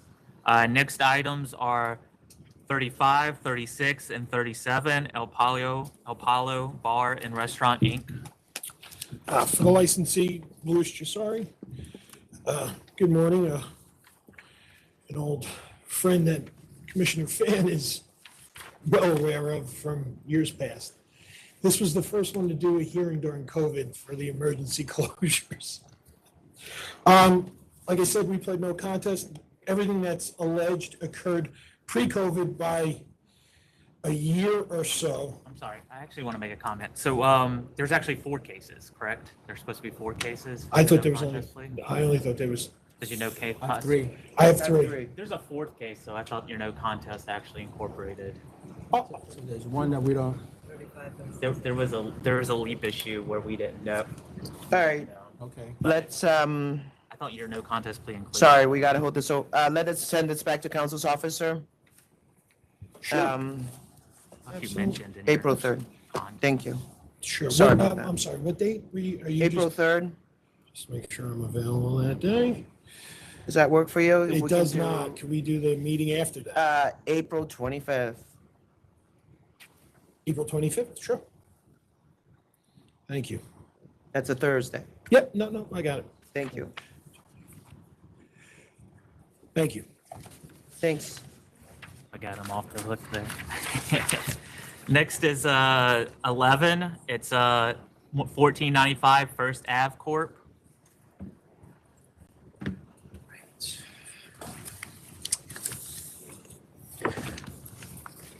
Good morning, members. Max Bookman, Pizetsky and Bookman PC, counsel for the applicant. To my right is Brian Stapleton, who is a principal of the applicant. This is an application for a full on-premises liquor license on the Upper East Side.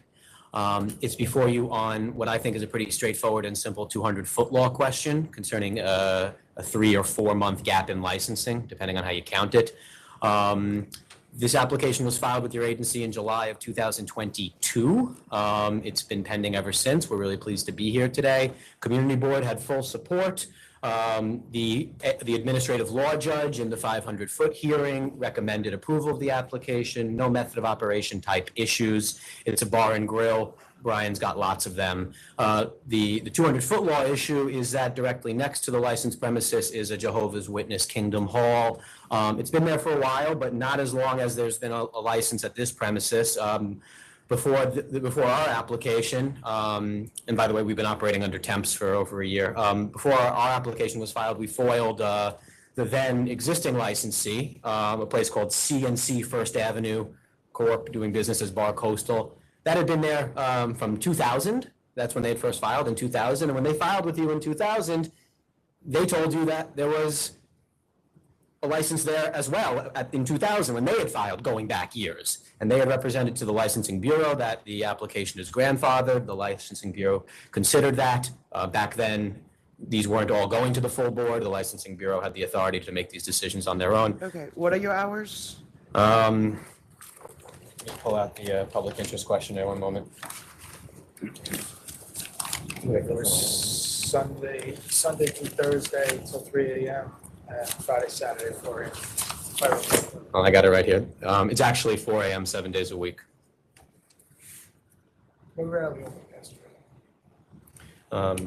We did that because, as I said, long history of licensing. Manhattan Community Board 8 had no objection to that. We had a meeting, so they were well aware of the hours that we requested. And just another smidge of background on that, Bar Coastal, which was the previous licensee, similar from the year 2000 onward, very similar method of operation to Brian's, and it was a beloved neighborhood establishment, known for its late hours, never any problems with them. And so the community board, I live in the neighborhood, the community board and neighbors were pleased to see that that Brian would be coming in to basically replicate what was previously there. Why do they say abide by bicycle guidelines?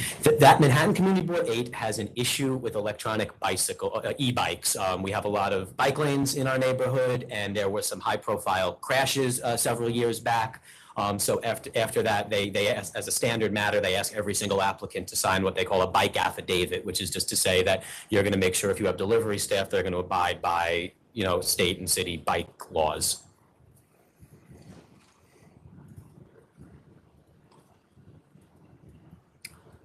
I guess just the last point I wanted to make, which was the main point, is Bar Coastal closed, or pardon me, their license expired on April 30th of 2022. We mailed our application to you on July 5th of 22, and then it was booked into your system on August 4th of 22. So that's 2 or 3 month gap under your modern precedent with your declaratory rulings. If there's been a gap of under a year without any intervening use, it is presumptively continuously licensed. So we don't think I don't think these actually need to come to the full board if it's under a year, but we're here and we think it's a straightforward application of that precedent.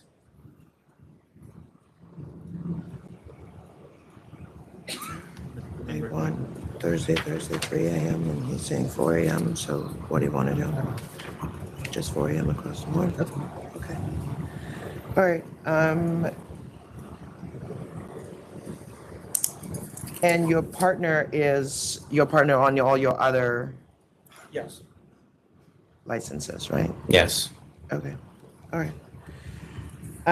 So I'm going to adopt all the community boards stipulations as written regarding bike lanes and bar crawls and doors and windows closed by 10 p.m. Soundproofing, have you done soundproofing? Yes, 8 inches of spray foam. Okay. All right, so I'm gonna vote to approve 4 a.m. across the board. I also vote to approve. Thank you, members, and again, congratulations, Secretary Roper. Thank you. Thank you. Next is 13, Local Leisure Bar LLC.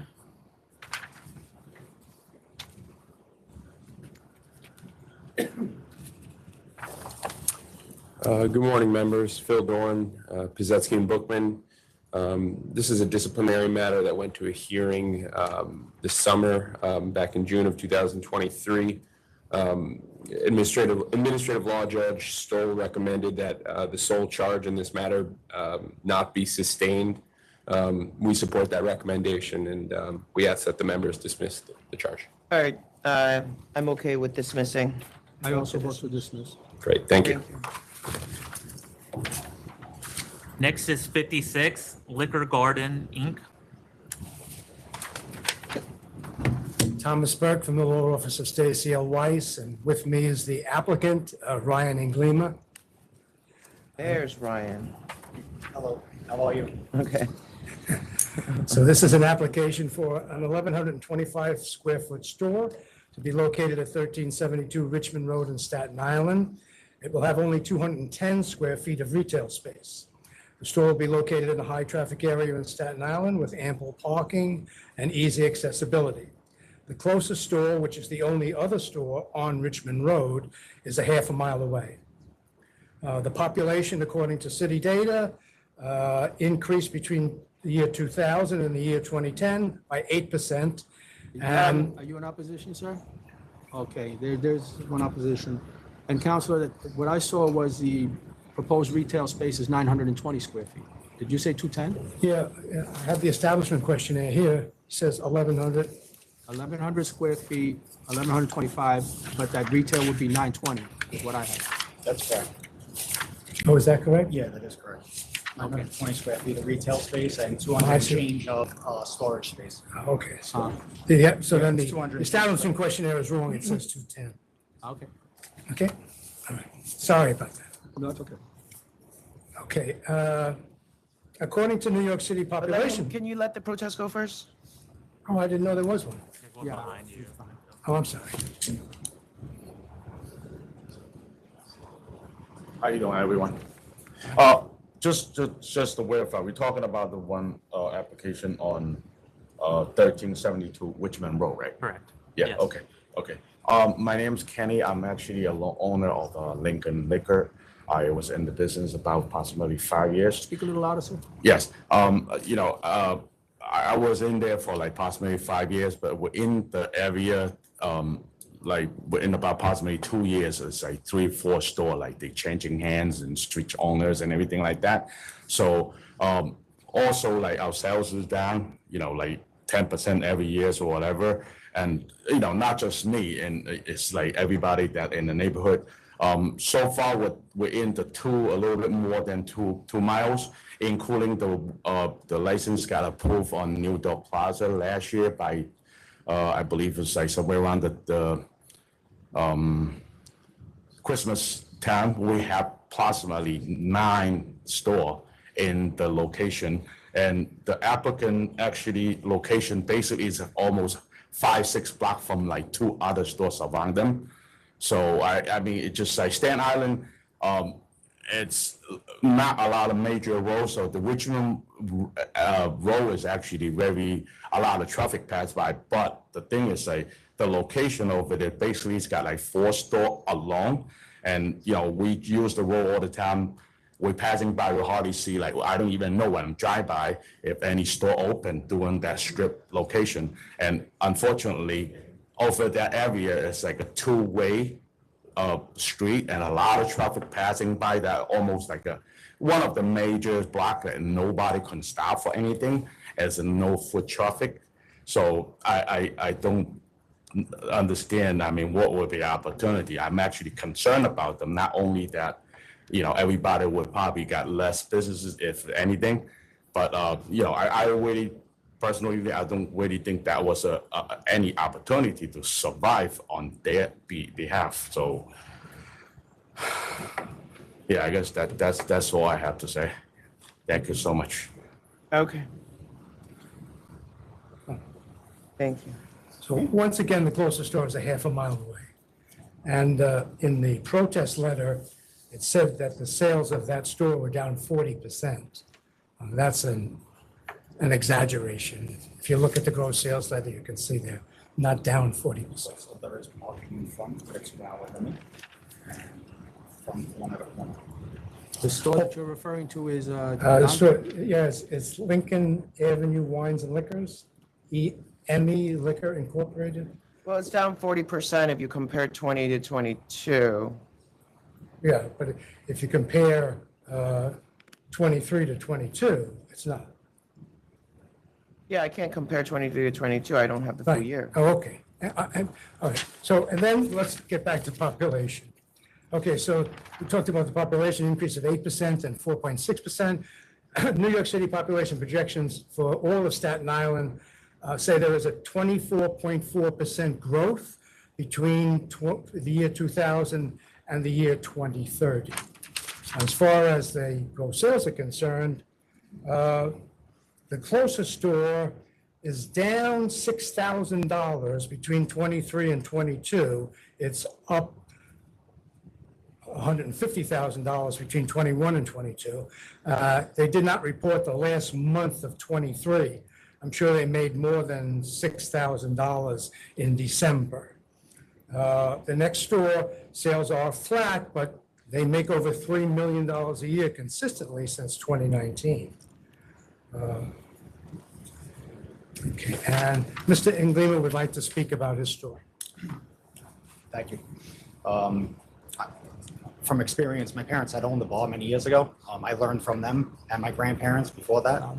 Oh, I'm sorry. My grandparents owned the bar many years ago when I was a child, and you know they taught me the experience from that, as well as my parents inheriting it before they sold it, and that's where I got the majority of my experience from was inventory, cleaning, bar back, so on and so forth. With that, from that experience with my family. From my personal perspective, I want to hire.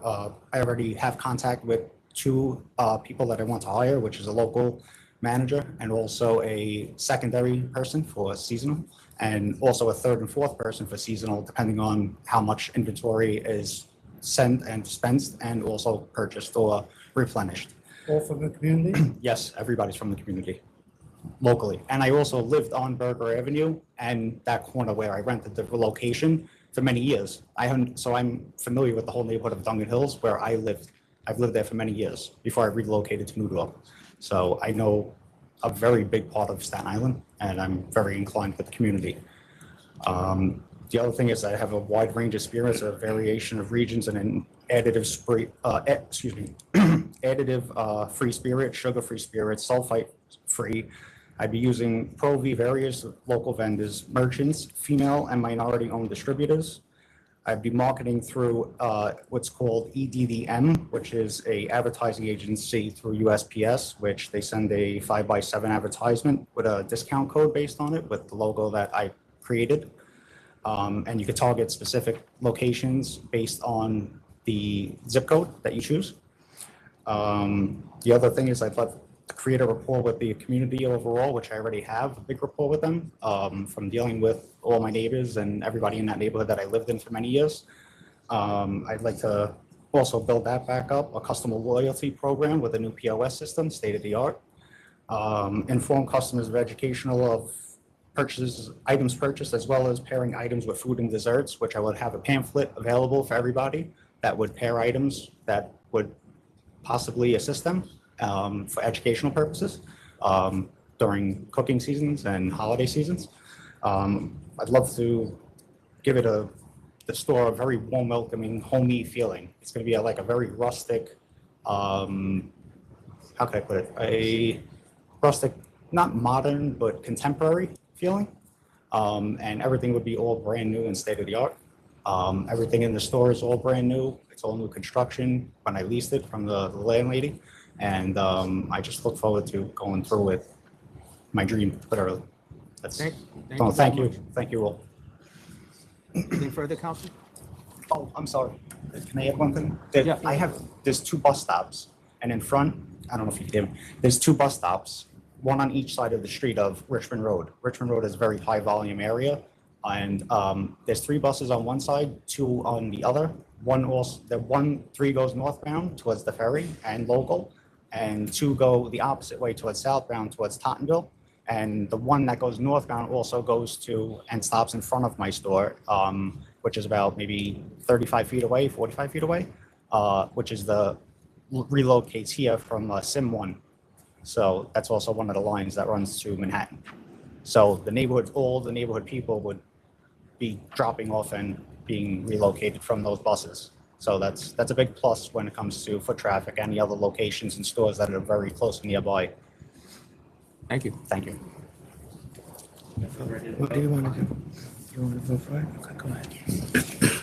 Okay, well, again, I thank both sides for the presentation. There is a significant population growth in the area. Out of the 5 responses that we got to gross sales, 3 show gains. One of them, if you look at 2019 to 2023, is a significant gain. Significant, yes. Almost double. 270,000, I believe. Right. And the other one, again, from 2019, dealing in the millions of dollars. Yes, 3 million a It is year, every flat, year. But with a slight increase. The other one that we got showing growth, the figures are from 2022, which we know is a bump, but even with that bump, 2023 is showing a slight increase. So with all that said, I will vote to approve. Thank you very much, sir. All right, and I'm going to vote with the commissioner, finding public convenience and advantage. I'm going to vote to approve. Thank you, Chair. Thank you. I'll see you. I appreciate you. Thank you, Thank everyone. you. Next item is 16, CAVALI, New York, Inc. Once again, Thomas E. Burke from the Law Office of Stacy L. Weiss. This is a CNC with an offer of $3,000.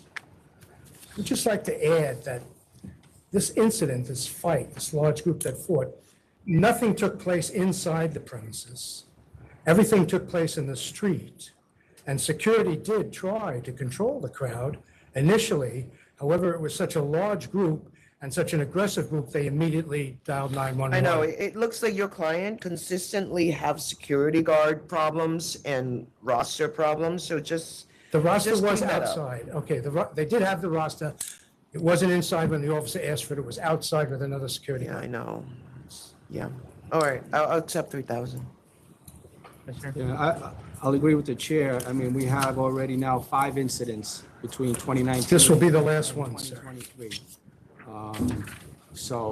And it really concerned when I see failure to cooperate, failure to conform, and violations of local regulations. All that said, I will agree with the 3,000. Thank you very much, sir.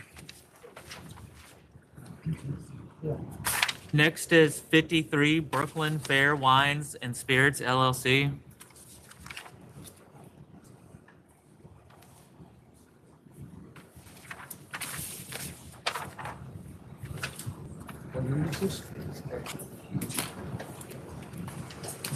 Yes, good morning, members.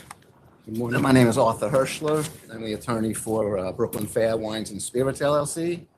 I do not believe there's any opposition to the application, or at least we have not received any opposition. But there is opposition here, it looks like, correct? Okay, so we'll let the opposition. No, so we'll hear from them first.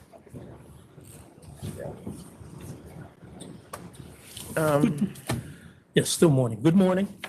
Francis Buscemi. Sir, we have a significant amount of opposition in writing. Do you want to adjourn and take time to review it? Because Yes, Your Honor. Yes, Mr. Chairperson.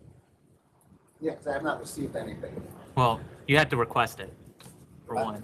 You have to request the opposition material. It's in the notice. Okay. Well, if we're going to adjourn it, you'll need to submit a request to board info. It's BOARD info at sla.ny.gov. Again, it'll be in the notice. It'll be in the notice you receive via email. Right. Do you want just because there's a lot of discussion of schools and things, Joe, I want you to be prepared and have an opportunity to respond. So do you still want to go? I mean, you guys are here, so I don't want to have you waste your time. We'll be back anyway, so I'm. I know, but are they going to be back? I don't. I mean, if they want to oppose it now, we have, no, I don't have We'll any be back. opposition. We You might guys well want to come back again later, next because time it's when we just gonna actually happen decide, again. because he doesn't have the materials, so I don't. Okay. Is that okay? All right, April 3rd, I'm sorry, everyone. I made a request for any submissions that were put in support. I haven't received anything, so if anything has been submitted or I don't is, believe I have anything in support, so if you have any materials in support, also send that in. Yes. And you may just want to take a look at the letter he wrote. All right, so why don't we take another 3 weeks and be better prepared on all fronts? and one other thing just to point out, so there's no further delays afterwards. I brought up certain issues concerning the schools. I don't have the answer to those issues. I just saw them as issues which I raised. There are certain doors that are definitely within 200 feet or I door. understand.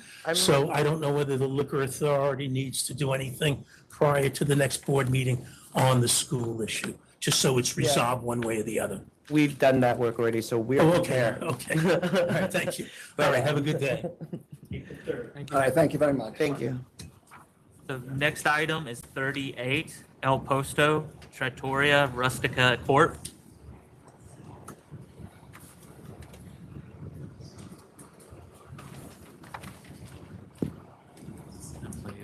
Mr. Rodriguez, does your client need an interpreter?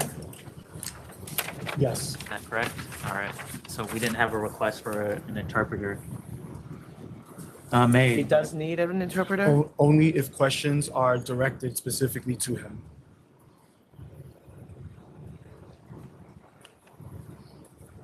All right, so let's hold it over. We need to request an interpreter, April 3rd. Commissioner, you okay with that? April 3rd.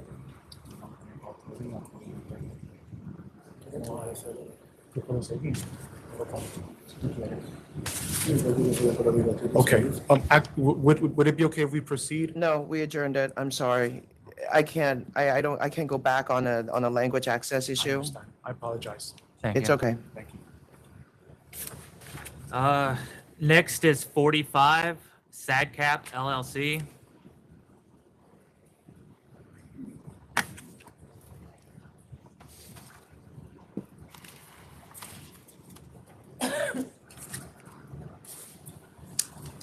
Good morning, everyone.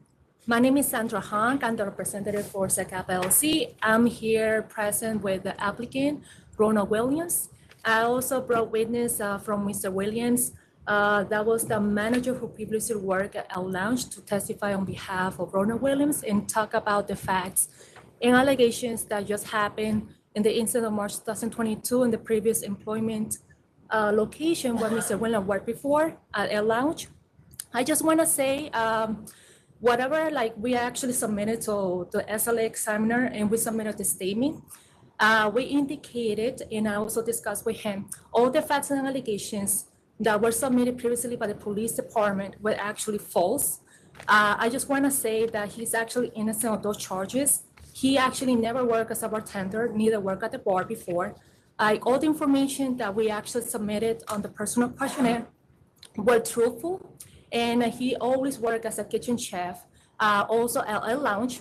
And whatever happened at L Lounge, he was not supposed to be involved in those charges, except for the owner.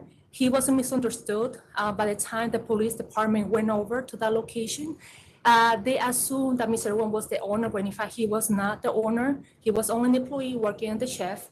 And he would like to speak about the facts, what happened to that location. If it's needed, we also can bring the manager. I'm sorry, did you prepare the application? Did you prepare the questionnaire that did not disclose his employment at L Lounge? Because you're saying that he...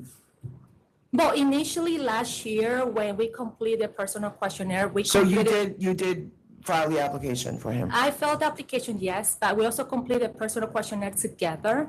Normally, when I complete the personal question with the client actually, we actually both work together and provide as truthful information as possible. The reason why the information initially wasn't disclosed, it was because the fact, like after I found out about the location L Lounge from the examiner, I was very surprised about L Lounge situation, which I didn't know about that. And he said that he wasn't like, No, but at that you're not location. answering my question. My question is, you're saying that you guys sit together Yes. to fill out the personal questionnaire, but then this fact was omitted. So, Well, I didn't know about that location previously last year until the examiner. I know, but he knew, right? I was working at part-time. He was working part-time, but he actually. Okay, but for some reason, I mean, our information is that you told police that you were the owner of the establishment and that you refused to permit inspection, and that summons were issued in 22. So Right. this is relatively recent, and that there was employment of a felon in the bar, Right, and that he was ultimately convicted of that charge right. and paid a fine, and that there was another charge that violates ABC that was dismissed. Is this all accurate? Yeah, they gave me 2 summonses. I don't know what they was for. So, but you paid a fee for one of them? Yes. But you are not the owner. No. So why are you paying a surcharge? Because the owner never came to court, and I had to go protect my name. The ticket were given to him initially, and also there were ticket given But you to the told the manager. police that you were the owner. I mean, that's what our evidence says. No, I never told the police that. I said the owner's on his way. I wasn't even working that day. I was outside of the bar. I wasn't even on the premises. The owner is Mr. Davis? Yes. Davis Lundell. Yeah, right. Is Mr. Davis here? Because he wrote a letter in protest. No, he's not. He wrote a letter in protest? Yes, he did. And it's pretty strongly against your application, sir. This is the gentleman that you worked for, and he does not endorse your application at all. I only worked in this kitchen part-time. The manager that was managing the place is here today. But why would he bother? I have no idea. We also brought the manager to testify, on behalf of Mr. Williams. She can also explain the situation, what happened when the police department came to L Lounge. I'm very surprised that you received a protest letter from Mr. Lundell, because he had nothing to do with SAGCAP LLC at all.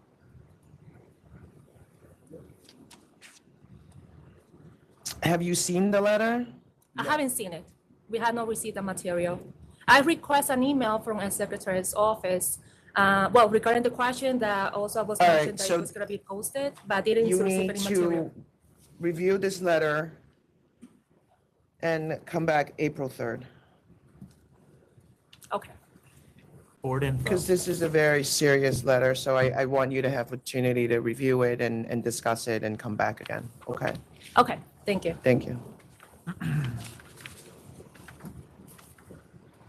So over to 4-3, is that what? Yeah. We decided?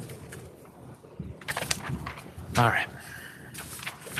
So next is 001 Cafe 593 Corp. 593 Corp. Nikki, if you could come up to assist with this one. So this, it's just the, I believe it's just the applicant. She says she needs a Spanish interpreter. 001. Hi, my name is Marta. Hold on a second.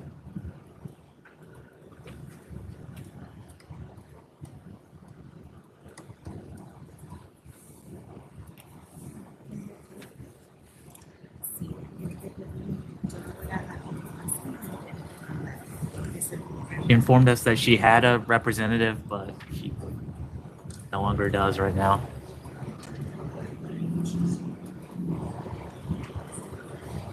We will have a state issued interpreter on April 3rd. So why don't you come back? Yes. All right, thank you very Thank much. you. Thank you, Nikki. Next is 46 El Primo Red Tacos NYC LLC. We'll just have one for the next meeting. Good morning, my name is Frank Palillo. How are you today? I'm here to request that this matter be put over to the June 5th. June 5th? June 5th full board meeting. This community board meets early in the month, the full board meets at the end of the month. I'll be out of town for the April meeting. The best I can do is the May meeting. Oh, May or June? What about May 15th? No, I can do the May community board meeting. Oh, okay. I can't get here before the June 5th full board meeting. Fine. June 5th it is. Thank you. Commissioner. What's up? No, I already spoke to everyone about that. There's emails. Can't do the April meeting. I'm not gonna be, I'll be actually in the air on April 15th. We're not here. Yeah, I'm not. All right, can we have this discussion, Commissioner? Are you okay with June 6th? June 5th? June 5th? Yeah, I'm fine with that. Okay, and if you guys can work it out beforehand. Yep, June 5th Is it okay with community board? That's fine. Okay. Can we just have it noted on the record that the community board and 3 residents have applied? If you want to come up and say it, you can go ahead. Yeah, but he wants to go meet with you. So next time, again, as a courtesy, just let everybody know that. I did. Okay, I emailed the community board. okay. Right? Yes, he emailed the community Okay. board. He emailed the SLA on Monday. I know enough not to inconvenience people. Good. So I would just like it noted on the record that we attended. This is the first time in my 10 years on the community board that an applicant refused to meet with us. I know, but now he's saying that he's going to go meet with you. So I just want to say that we did attend. It was he requested last week for this to be laid over, and we received no response from the SLA, so we did attend in anticipation of possibly hearing this item. But Okay. we just want Okay, I that mean, noted on the that's record. our communication issue. So next time we need to just get back to them and say that. Susan did, I think, email directly this week asking if it was still on, and we did receive a response. So we came in anticipation of possible. All right, I'm sorry you wasted your time, and but I do want the conversation to happen on the community board level Already discussed that. first, and I would not want you to tell me something that, you know, you didn't address at the community board level first. So I hope you can figure something out, and then we will be back on June 5th, and if you need to come then, please come then. Thank you. I know, I believe you. I'm fine. All right, next item is 39 CVS Albany LLC.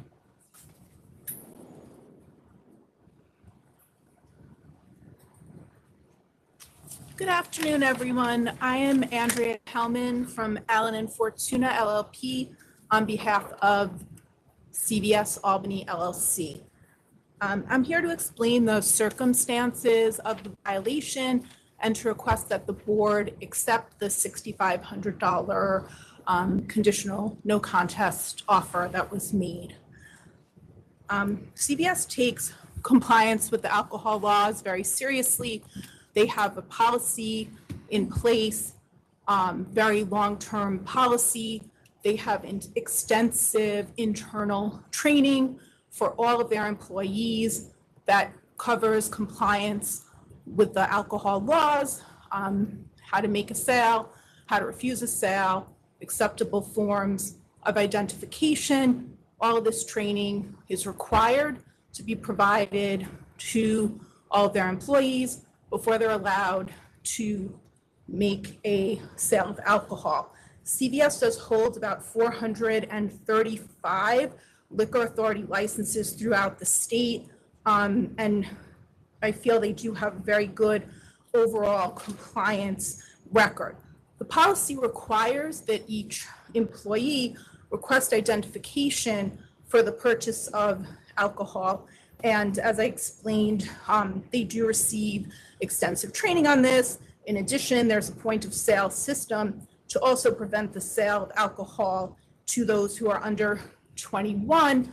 I did provide supplemental materials sort of outlining the highlights of the policy and procedures. Reviewed the materials that you submitted, and obviously this is a huge corporation and it has its policies and protocols, but there just appears to be a problem in this specific location. This is the 5th sale to a minor within a 10-year, 5-month period at this location. Is it management? It can't be just this one employee who was terminated because he was brand new and didn't know what was happening. Right. So a few things to that point. First of all, if I could clarify the record, by my records, and I've been handling their alcohol matters for a long time. So it looked from my records, and not that this is at all acceptable, but in a 10-year span, I have that there were 3 violations. And if you go back 10 years, 6 months, then it goes to 4 violations. And of those, there were, let's see. So there was this recent one in 2023. There was one in 2021. But then the third one within the 10 years was back in 2015.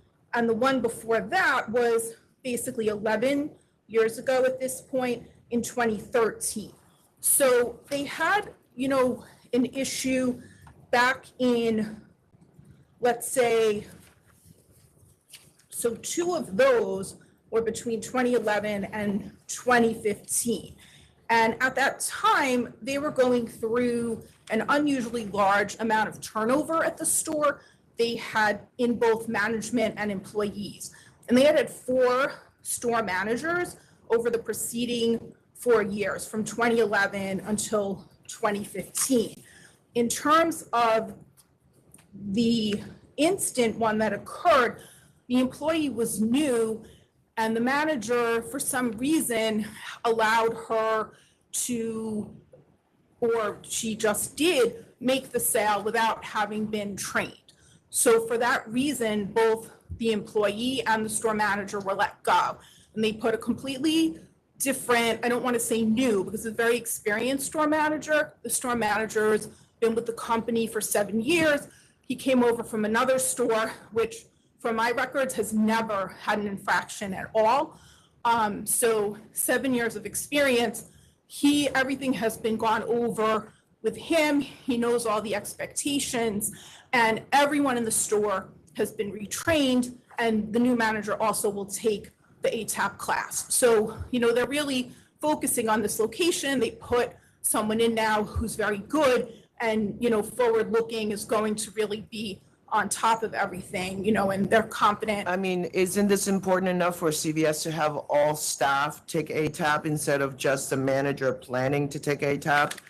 I mean, you've had 5, not you, but the store has had 5 sale to minor in the 10-year period. Well, Which is a lot for a pharmacy that is not focused on. And this is only once where you were caught with it. So it seems like it's just a routine thing. This location has been licensed since 2006. So it's not a new idea that you have a sale to minor problem at this location. Again, with all due respect, Chair, it's since March of 2013, there have been 3. So in the past 11 years, I have it that there have been 3. And then if you go back 10 and a half years, you can get to 4. But I don't have... My record shows that this is the 5th. In 10 What are years the and 5 dates? months.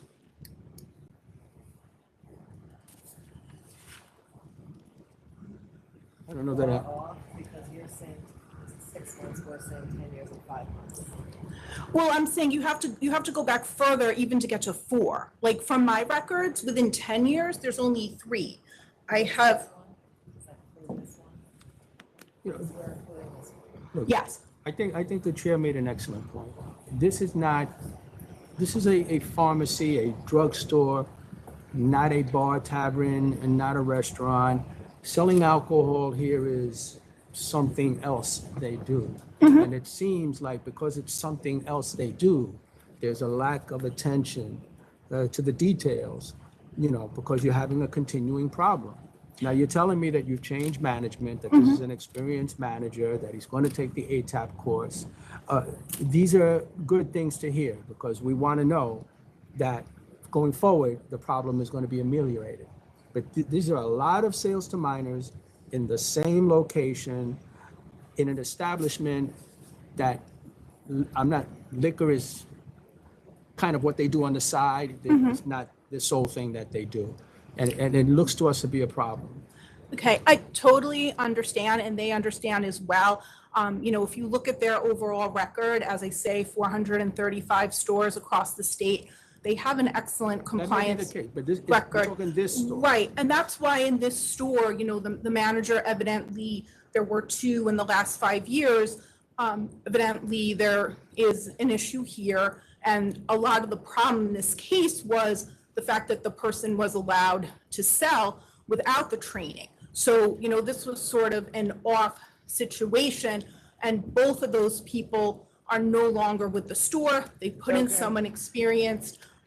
He will take the ATAP. Everyone in the store has just been retrained on CVS's policy, how to use the system. The system does prompt, the cash register does prompt for the cashier to request the ID. So I'm going to accept the 6,500. If it were not a CVS, it would have been canceled.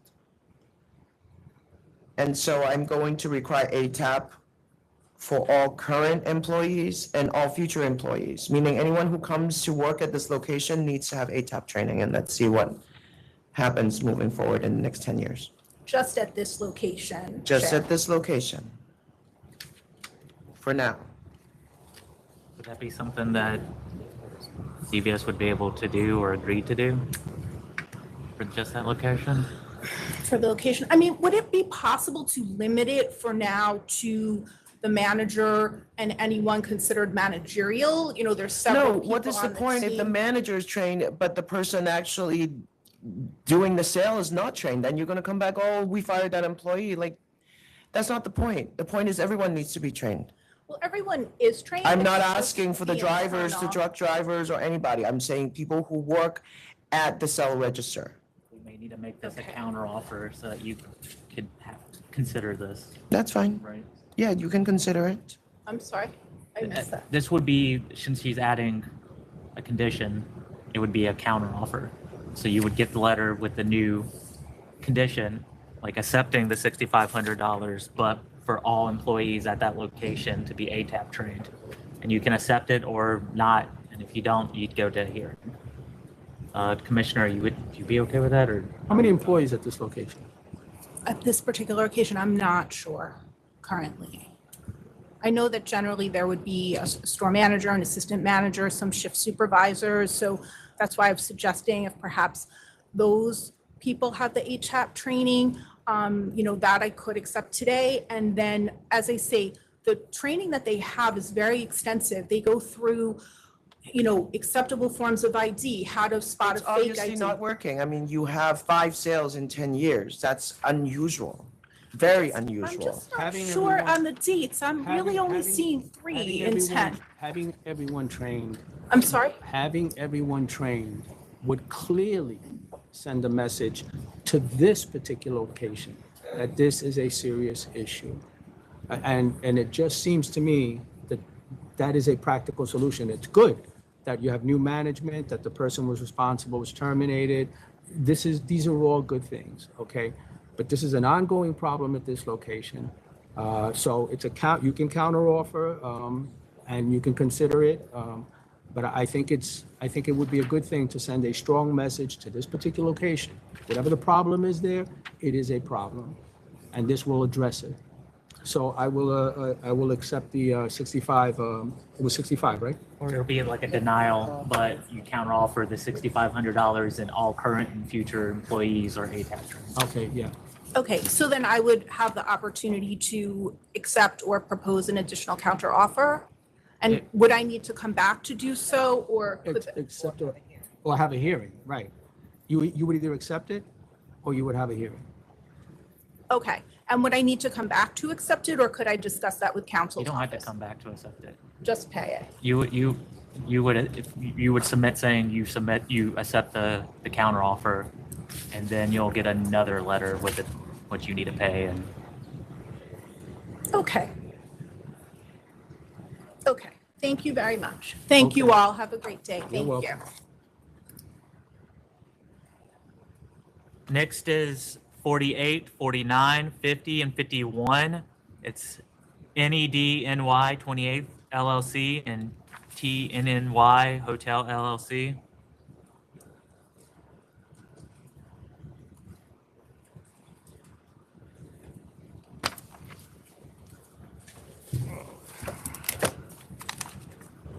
Good afternoon, Donald Bernstein and Benjamin Savitsky on behalf of the applicants. With me, also representing the applicants are Megan Foster, Corinne Capano, and Amir Rahman. We had an extensive and exhaustive discussion on this matter at the last board meeting, and the way it was left was we were asked to provide some specific documents, which we provided to the authority and to council's office last Wednesday. I just want to review our submission of those additional documents. First, we were asked for a list of the individuals who were not NIGHCLUB members who paid the daily rate. We did provide that list, however, out of concern, and I'm sorry I didn't address this at the time, for the privacy of these individuals who I don't think by going to get a drink or something to eat, they expected their names to be public. We redacted their names. I spoke with counsel about it, and I do have another copy of those with just the first names with just the last names redacted. And if I may, can I hand those up? Yes.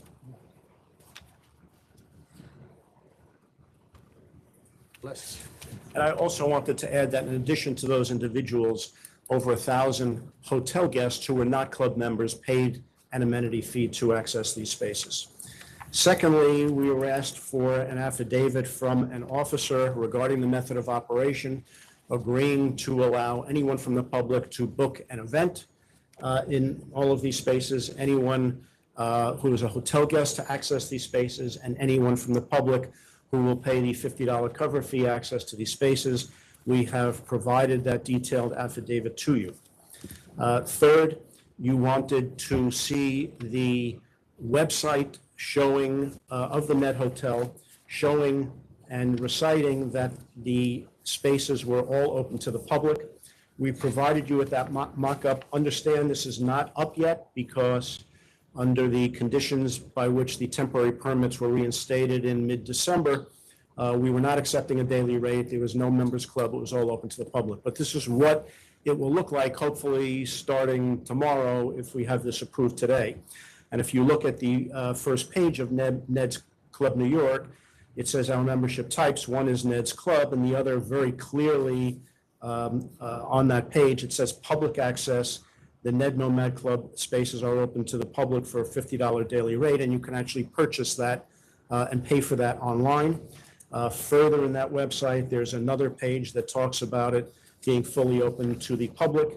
And finally, on this issue, the terms and conditions of membership specifically state the Ned and Ned's Club are open to the public for a $50 daily fee. The last, two more. One is signage. We provided you with photographs of the signage that is placed both outside and inside the hotel, showing that it is available for payment of the cover charge.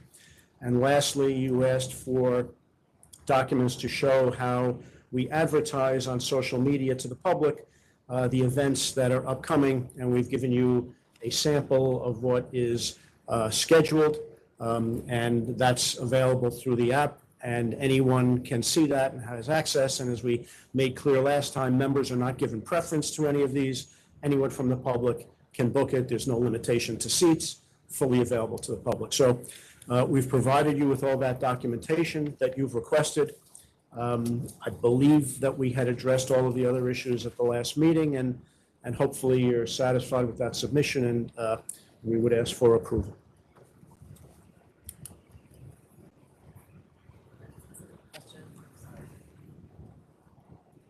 Can you hear me okay?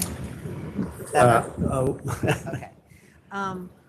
Just with respect to the submissions that you provided, there was one that is it's a listing of dates, passes sold, and revenue. It looks like this.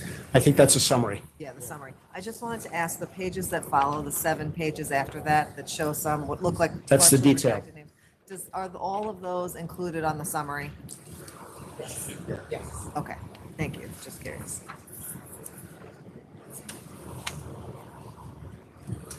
All right. So this runs from the period of January to April of 2023. What you just Those are the dates, June. The dates that it runs from. You're talking about the list? It's through June, because of the month. As of June 22nd, we opened to all hotel guests. So people stopped paying the day rate because they were allowed to enter the member spaces.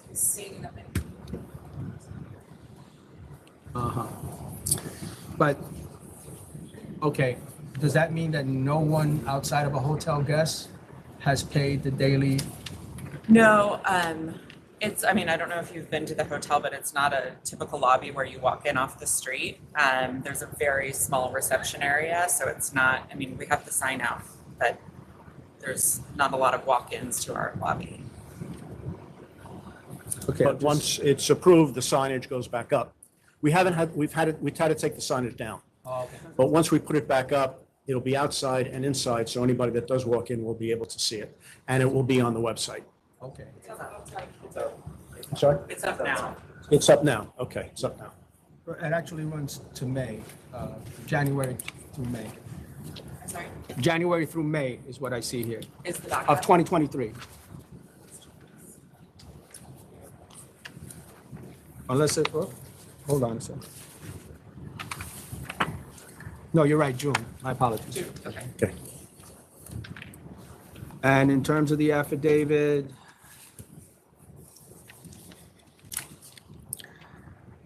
It is from the president of one of the co-applicants. I see that.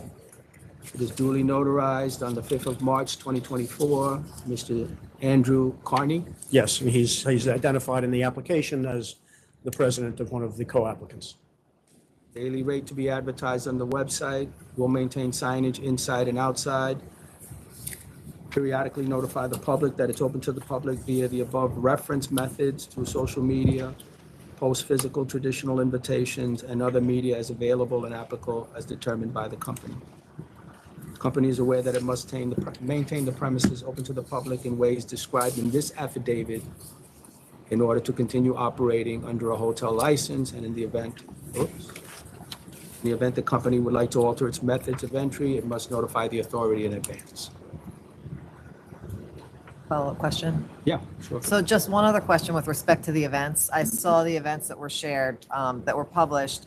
They're published on the website, it looks like. Is that right? Is that where that came from? Instagram. It's Instagram, okay. And also physically on property. Yeah. On property. So I think that one is showing what's on Instagram. And I Okay. think we sent as well as an events calendar for all of March, and those I saw will be that. shared on Instagram, but they're also posted in several locations Okay. on the premises. And is there anything on there, and I might have missed it, but that indicates these are open to the public, or as opposed, because some of them reference like club member, it kind of talks about. Does not mention any exclusion, so it's available for. Yeah, it's just there, and there's nothing that says it's private or limited or restricted in any way. On the Instagram posts? No. Okay. They're all, yeah. Okay, thank you. And I think a few of them include like an email if you want to make a reservation. in advance. Okay. So that's open to anyone to email.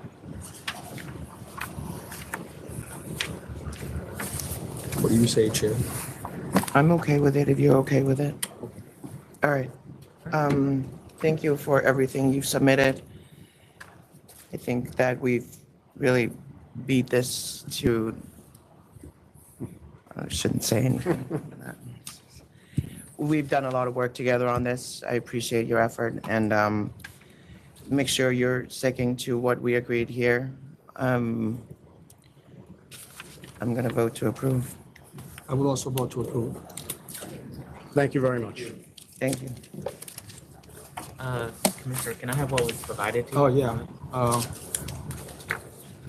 yeah. This is redacted, so. Oh, it's redacted. Mr. Bernstein, we're gonna put this part of the record, or you don't want this part of the record? The list is okay because it's mostly redacted. Okay. Yeah, so Then it I'm will be okay with part of the that, record. which is why we did The that. portal request would go through it also. As No, is. As is. As is. Because Yes. we only have a redacted copy. Yeah. Okay, thank you, sir. Next is 7, DALFO Wine and Liquors, Inc. Why are these people here still?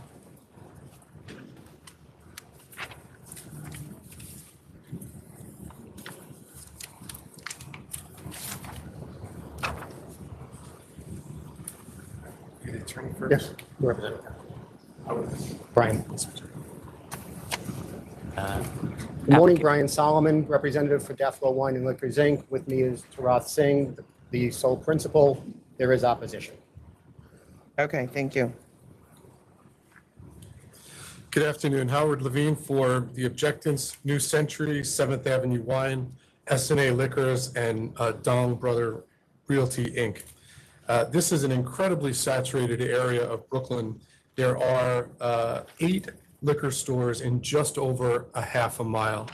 I submitted a writing in opposition. I just want to make sure that you got it, together with a diagram of where the applicant is in connection with the nearest 8 stores. You can see just how saturated the area is. All of the stores are within a couple of blocks of each other. I also have the gross sales letter of Balboa Liquors, which, if you don't mind, I'd like to hand up. It's one of the nearest 8 stores. May I do that? Sure. How far is that? That is just over half a mile. Okay. Public convenience and advantage will not be served by having another licensee in such close proximity to the stores that are already in the area, all of which offer a wide variety to the public, together with wine tasting and educational material. None of the stores are bulletproof that are in the area. Can I trouble you just to let me complete my presentation? I did request opposition and from board info several weeks ago. All I did receive was Mr. Levine's letter with his, alleged, and his, that submission of a notice of appearance and the gross sales letters. I did not receive any of the other documentation. Okay, let's let council finish his presentation. Thank you. Just wanted to. The documentation really just supports what the authority already has, which is the diagram of where the closest stores are and the discussion about the gross sales figures. There are objectants all here today that are going to discuss with you the variety that they offer, how their sales are doing. In fact, they have between 1,500 and 2,000 SKUs each, and that they offer international, New York State, specialty, wine tasting, and educational. There is one issue that I noticed with the application, and it's about the size. The application indicates that the size of the business, its retail is 1,000 square feet, and its total size is 1,300. But when you look at its diagrams, it indicates, when you do the math, that actually it's 4,125 square feet. That might be an error in the way that the diagrams are labeled. They're labeled, the first floor is 20 by 55, and it's labeled the basement is 55 by 55. If we assume that the basement label was an error and that the basement is the same size as the first floor, so that's 2,200 square feet. the basement's much smaller than the first floor and what's in the application is accurate, the proposed premises is still larger significantly than all of the 4 nearest stores. There's only one store in the area who's doing really Sorry, well. say what you just said again? So the application itself indicates that the square footage, total square footage is 1,300 feet and the retail's 1,000. That's in the premises questionnaire, page 8 of 19. But then when you look at the diagrams, it has the first floor as 20 by 55, that's 1,100, and then 55 by 55 is the basement. So if that was mislabeled, then if the basement is not twice the size of the first floor and it's the same size, it's still larger than the application. For the application? I'm trying to see what was actually sent. I don't have the board info inbox, so I'm reaching out. I have that for you if you'd like to see. What was that? All right. I'm sorry, he doesn't have your letter. And since it calls to, you know, accuracy of measurements and all of that, I think that he should have had an opportunity to see what you wrote, your analysis of the situation, and have an opportunity to respond. You weren't sent. You made a request to board info. And he only got the notice of appearance. He didn't get this whole packet that's in here. I did also receive, there was one email attached from one of the objectants, was attached to that email. Well, my submission was last week, so you mentioned that you requested the information a few weeks ago. That's why. I requested as soon as I got notice that this was on the board calendar. Because supplemental. And my submission was probably a week and a half later, so. Yeah, but We can't, okay. I know, but he can't know that there's new stuff coming in if we are not registering that people need. I mean, it's a process problem. I'm sorry. But I think we have to adjourn. What do you think? I would agree on the adjournment. I do want to state something that you've just given us here regarding this Balboa liquor store. The gross sales indicated to be $69,932 in 2019. The figure for 2023 up to August is $53,207. If you take that figure and divide it by 8, round it off per month, and then multiply that number by 12, right, they're projected to increase in sales by $10,000. Yes. Okay. Which is an increase, but it is still extremely a modest increase. I just wanted to point out that I appreciate that. that there would be a projected increase in 2023. Can I have the objectants just put their names on the record in case anyone is unavailable for the next meeting? Sure. Great. Do you represent all of them? Yes. Okay. And if you guys have things you want to say, you can say it now, or you can come back, and we will take it. Put your name and store. But if he's representing you, then you don't need to necessarily say it. Here, make sure you say it now. My name is Sheila. I had a store which is half mile away from the new applicant, which is 6503 11th Avenue, S&A Liquid. Just want to let you know, this a couple years we struggle a lot to make a living. Sale is not that good, and we struggle a lot. Just want to let you guys know. And we struggle to pay for the test, and my account still COD, and we What's the try. name of your store, ma'am? S&A Liquid. S&A Liquor. Yeah. I don't think we need any new store open. I don't know what else to say. Just want to let you know. Okay. Okay. Thank you so much. Thank you. Hi, my name is Don Shan. I'm from 77112 for Hamilton Parkway. I'm one of the 0.6 mile within the radius of the applicant. It's Don Discount What's Wine the name Liquor. of your store? Don Discount Wine Liquor. He's one of the. It's Don Brother DBA Don Brother Don Discount Wine Liquor. Okay. Okay, I'm within the 0.6 mile of radius of the applicant. I'm enjoying the couple years. There's no increase of the sale. Honestly, for last year, the sale is even. Did you submit a letter? with your sales? Yes, it's in there. Okay, sounds good. Okay. Thank you. For the last one, like we have a little increase on sales during the pandemic, but after that it's just coming down. And I mean, I'm like 1.6 mile away, which means I'm the number 9 store around the area. So to put another one is will be 10 store within the 0.6 mile. And we do, I'm working there almost like 7 days a week. I'm open for all suggestions for my customer, what they need. I mean, we carry most of everything like kosher wine, New York wine, organic wine, sugar-free, natural wine, Chinese, Japanese, and all the wine that we carry in our like 2,000 SKU. So, I mean, all my customers, they shop here, they are happy with the service. And also, I'm wide open for any suggestion that when they come in. I'm there like almost 7 days a week. I work 7 days a week. So, I mean, I'm open for all suggestion and any recommendation. And we do wine tasting almost like 3-4 times a month. And we have a shell toggle on the label of the wine to educate people that they know that what kind of wine is to prepare what kind of food. We do that. And sometimes, even though the supplier doesn't provide us, I do the research and I make my own shelf tag to put it on the wine to let people know what they want for the day that they want to train the wine with their food. So we do all this along with the computer typing and educates all my customers when they come in. So they're happy to shopping here. I mean, I don't think there's any more necessary to have another one open, which it will be the 10th store around the 0.6 mile of the radius, and there's no any special larger construction around there, no shopping center. There's nothing open around the area. It's all about foot traffic.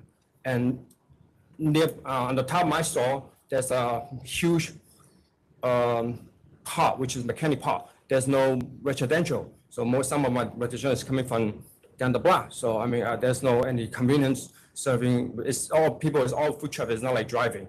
So I mean, that's my proposal. I'm here for that. Thank you. Thank you very much. Hi, good afternoon. My name is John Lin. I'm representing the New Century Liquor Corp. So I'm about 2 blocks away from the SNA liquor store. So our sales is not increased a lot, but was pretty flat. So the reason our number went up a little bit because the cost of the goods went up a little bit. That's why we have to keep up with our expense. So right now, what we do just try to sustain all the expenses, and with all the What's your store again? New Century Liquor. Okay. Yeah, and we carry around 2,000 SKUs, and we also offer the educational opportunity to educate our customer, offering wine tasting. What did you do in 23? How did it end? 2023, when the number of sales went up a little bit, because we tried to keep up with all the expenses. Okay, that's fine. All right, thanks. Thank you.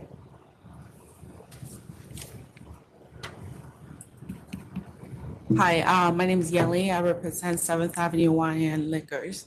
Which one? 7th Avenue. 7th Avenue, got it. Yes. So we just took over the store was transferred in 2022, and we were operating with temporary license on 23. Wait, and how did your 23 end? I mean, compared to 2022, I would consider increase, but then there's, I mean, let's see.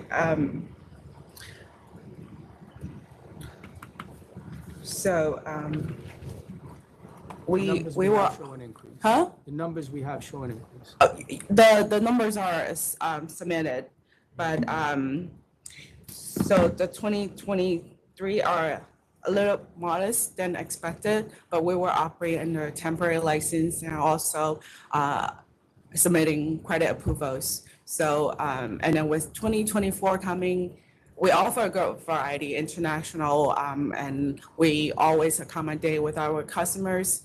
2024 coming, we're in worry. We're struggling with the economy, inflation, the layoff.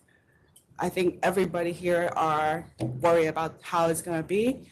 For us, a small business, our store is relatively small, So with us, a lot of worries, and like everybody is proposing here that there's enough store in the community. There's no need for another one. It's all local customers walking. We all know everyone. We're educated, offering different variety of wines that you can all think of. So that's my post. Yeah. Thank you. Thank you. Just Counselor, so you know, I'm gonna make what you submitted to us a part of the record, but I did do some math on the copy that you gave me. Thank you very much.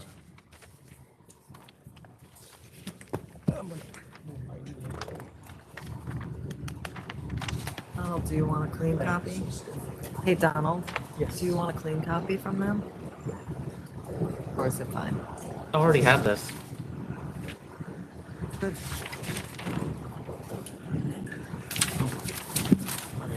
Okay. Adjourn. Yes. Commissioner? Okay with Yeah, that? I'm Yep. fine with that. What date? April 3rd? April 3rd. Thank you. Thank you very much. Thank you. All right, just make sure that you make another request. Yes, I was just. I'll do that And today. you guys submit anything you want to submit further, Yes. and everybody should have the right Mr. information. Solomon, perhaps make another request by the supplemental deadline. Give me 1 minute, guys. Nothing. I was just say, of course, you can make another request because the supplemental deadline is the Wednesday before the meeting. So that way you can get the most up-to-date opposition applicant materials. Yep.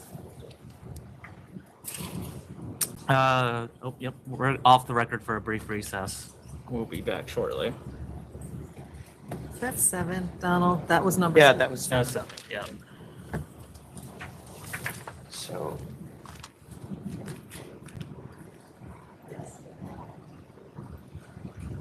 I'm just like check marks, like I need monitoring.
I thought it was stupid.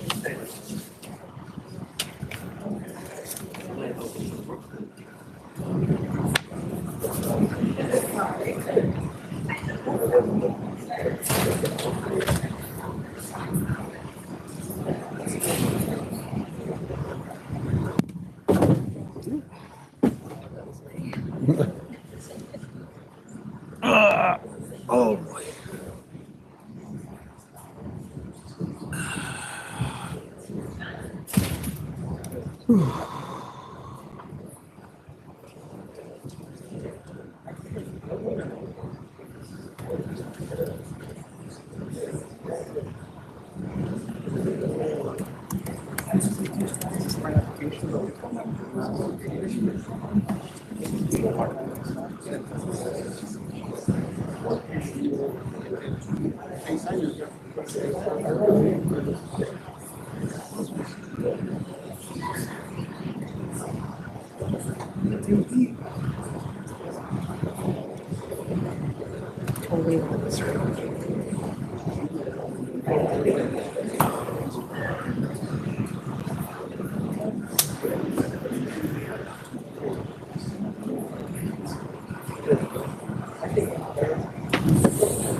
All right, let's keep going. Shannon. Oh, sorry.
All right, we're back on the record after a brief recess.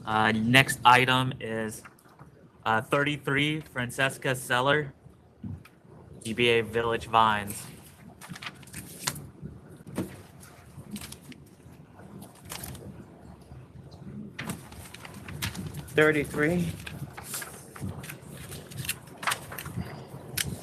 Hello.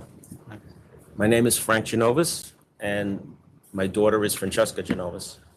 We're partners in Francesca's Cellar and DBA Village Vines. To take a glance at the name, we're going to be focusing mostly on wines and mostly on organic, healthy version of wines that I think the community is lacking. I think most of Long Island liquor stores are lacking that. Their organic sections and natural fruit wines that are offered out there today, rice wines and a lot of wines without chemicals. I have allergies to sulfite, so I hunt around to try to find that myself. But I think they're lacking it, and we're going to focus on 50% of our wines. We're going to be mostly selling wines with just the popular liquor, most of the liquors that are just popular ones. But we're going to try to have one of those organized liquor stores that don't have massive signs on the windows that you have no visibility. And when you walk in most liquor stores, they have vendor boxes that are just piled up with liquors and wines. We're going to be more organized, shelving, beautiful shelving. We're gonna do baskets, all type of baskets for all occasions. It would be bereavements or party baskets that they could come and customize the baskets to their liking. And that's what we're gonna focus on. I lived in Babylon Village for 47 years. She was born in the village. So we know a lot of people. And just the village board with open arms to explain to them what we're gonna do, the same way I'm explaining here, they were happy to hear what we're doing. And they spread the word too, and a lot of people even asking us, when are you gonna open, when are you gonna open? So the local community knows us well, open arms to what we're gonna do. And then more of a healthy version of liquor store. Okay. And you also own a restaurant in that? My family's in the restaurant business their whole life. I'm a chef since I was out of high school. Me and my father own, it was basically, my mom just died. Me and my father owned the restaurant next door. But he's 95% partnership and I'm 5%.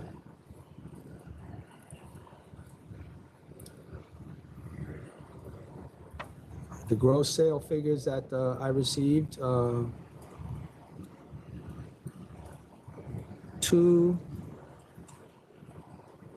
one slightly down, one significantly down, and two significantly up. No adverse history here. But you are an applicant also, right? With your Yes, daughter? yeah, I'm an applicant. She's gonna be majority of the time working there, my help. I would approve this application. All right, I'll vote to approve. Thank you. Thank you so much. Thank you so much, thank you. I Thank you for your appreciate it. time. Thank you. Appreciate it. Good luck. Good luck. Next is 54 VIP Wine and Liquor LLC. My name is Joseph Pally, and sorry. I'm Joseph Pally, and I'll be speaking on behalf of VIP Wine. Victor Pally, owner of VIP Wine and Liquor since 2008. I have the license on safekeeping, on liquor authority. What is that? Up to 227. Oh, okay. And I have applied for removal application. I have my son with me to talk because I have hearing problems. I don't want to interrupt. There was a letter of opposition. I don't know if they're present. They're in the opposition to VIP Wine and Liquors LLC. Leonard Park Wines? No, I don't believe they showed up. Members of the board, I handed in a written statement in regards to showing evidence as to the fact that Mount Kisco is the least saturated township in the entirety of Westchester. If you look at, particularly in exhibits, well, I'll go primarily with the fact that it is the only township in the entirety of the Metro North line that doesn't have a liquor store situated within a mile of its train station. So if you go all the way up, if you could look at, do the members of the board have the exhibits that I handed in? Yeah, I saw If you look at Exhibit A, Part 1, you can see that a vast majority of everything on the Metro North line has not only one or two locations, but in everything but I believe 2 townships has almost everything located within their business district. Also, in regards to saturation, population versus the amount of liquor stores present, if you could look at Exhibit B1, it can show that Mount Kisco is by far the least saturated town in population as well as population density. I think the concern here, for me, if I may, is all of the gross figures, including the one that gave us a protest, are in decline. The one that protested, Leonard, is down hundreds of thousands of dollars. If you look at 2019 to 2023, leaving out the COVID years. I will. This VIP is, 21 miles away, whatever, but it shows, they all show significant decreases in sales. And then 2 other proposals for openings at this location were denied because the area is so saturated. And the 2 stores that did open recently closed within 2 years of VIP.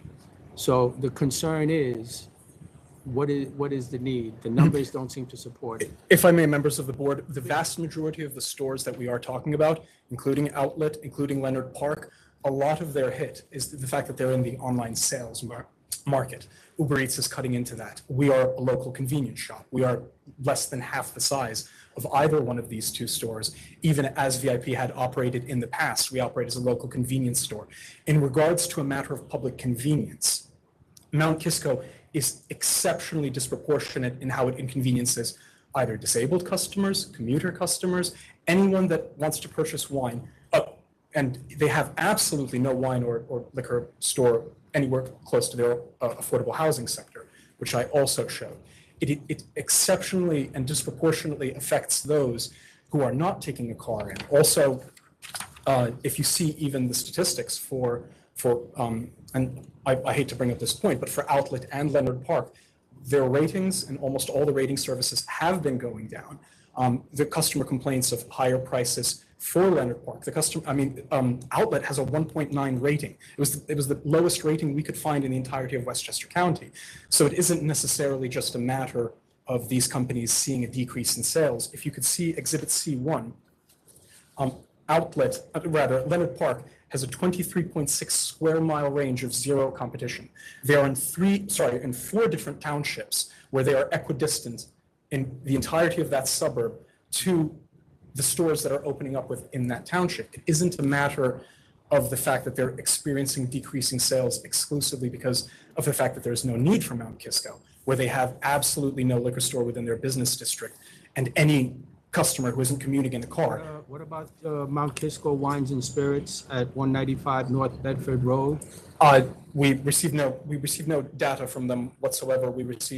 I don't believe we even received anything in complaint. I don't know if that store is still open. The only 2 stores that handed in anything and that we could find within any data that we looked up, including the SLA's own website, were Outlet, and I don't know if that store is still in operation. I mean, they gave us figures for 2023, and they show about a $200,000 loss from 2019. Mount Kisco? Please. Yeah. The entire area doesn't have a convenience store. People come from commuting to everywhere, working, come back home.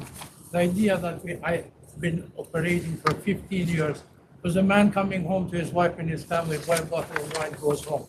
Convenient to walk. Prior to you getting into the car, it's exactly in half of the parking of the train station. And that is the best here. I've worked in Manhattan for many, many years. Every time when I would go home, I'll buy a little flour, bottle of wine, go home. I understand.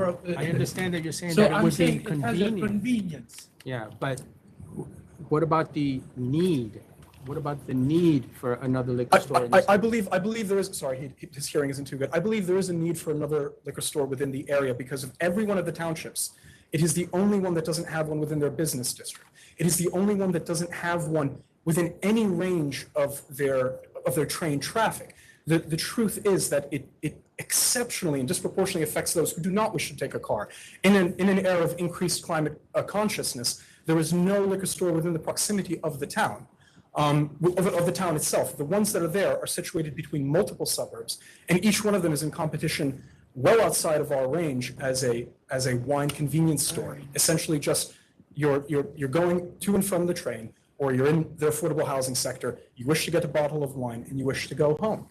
I think it is one of the clearer matters, and all the statistics in regards to that we could find or pull up, including the range of operation for many of these stores that have no opposition within the area, it can't be solely put on the foot of there being oversaturation. And a lot of these numbers, including the 2023 numbers, they fail to account for the 2 busiest months of the year, which are going to be November. So, for example, at VIP Wine and Liquor, August and January was at usually about a 50% decrease, while we saw a 50% increase in November and December due to the holiday season.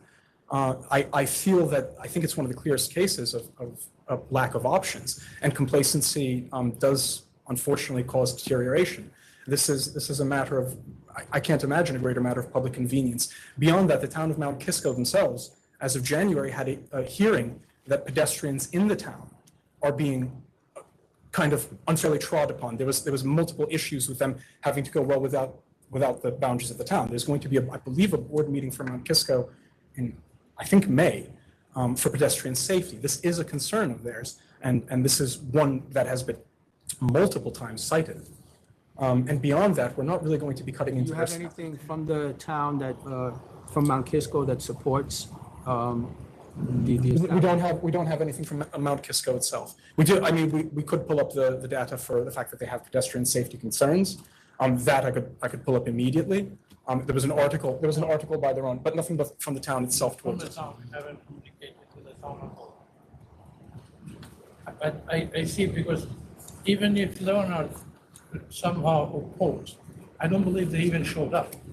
They, based on our salespeople that they're talking, they're in process trying to sell. Now, trying to sell and trying to do not allow somebody else, I don't think it's a fair trade. We're less than a third of their size. We're less than a fifth of their gross sales. And the truth of the matter is, it's not going to be, if we are a threat to them, it isn't because of us, it might be because of them.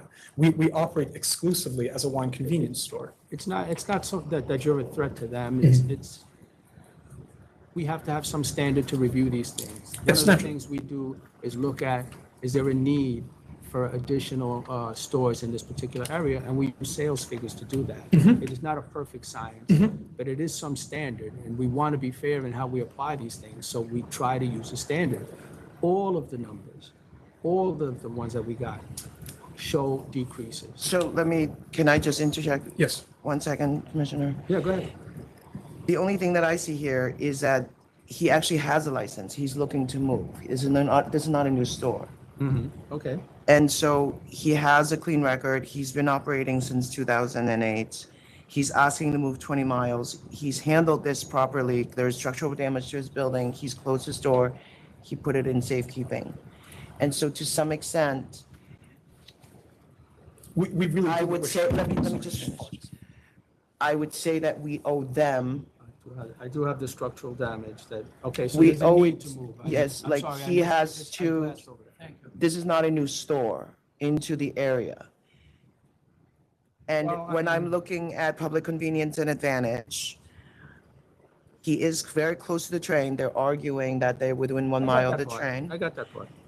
And the numbers, the How one far 4 is miles Tucker? away, I'm not gonna really, it's 4 miles away. The How far is three, Tuckahoe from Mount 20 miles away. 20. So it's a 20-mile move. so they're moving to a different town. But the other stores that are within 1 mile, one has no numbers and one is going up and one is going down. So it's kind of a wash. But even the one that So- is going down, they're trying to sell. I don't have money to buy them, but Right, but you have a license, so you shouldn't Yeah. have to buy another store in this scenario. yes.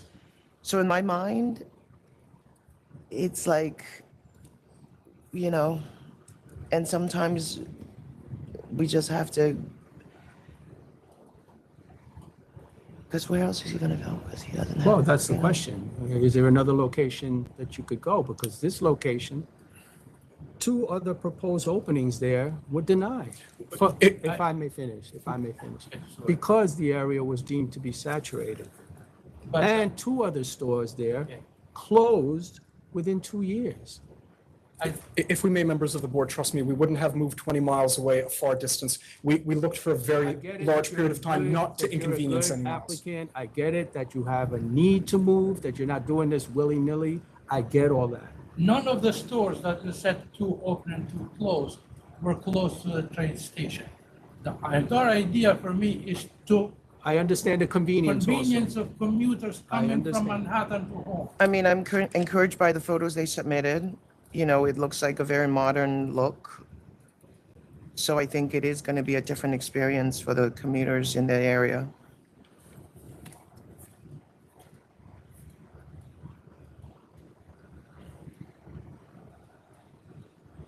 I see the pictures.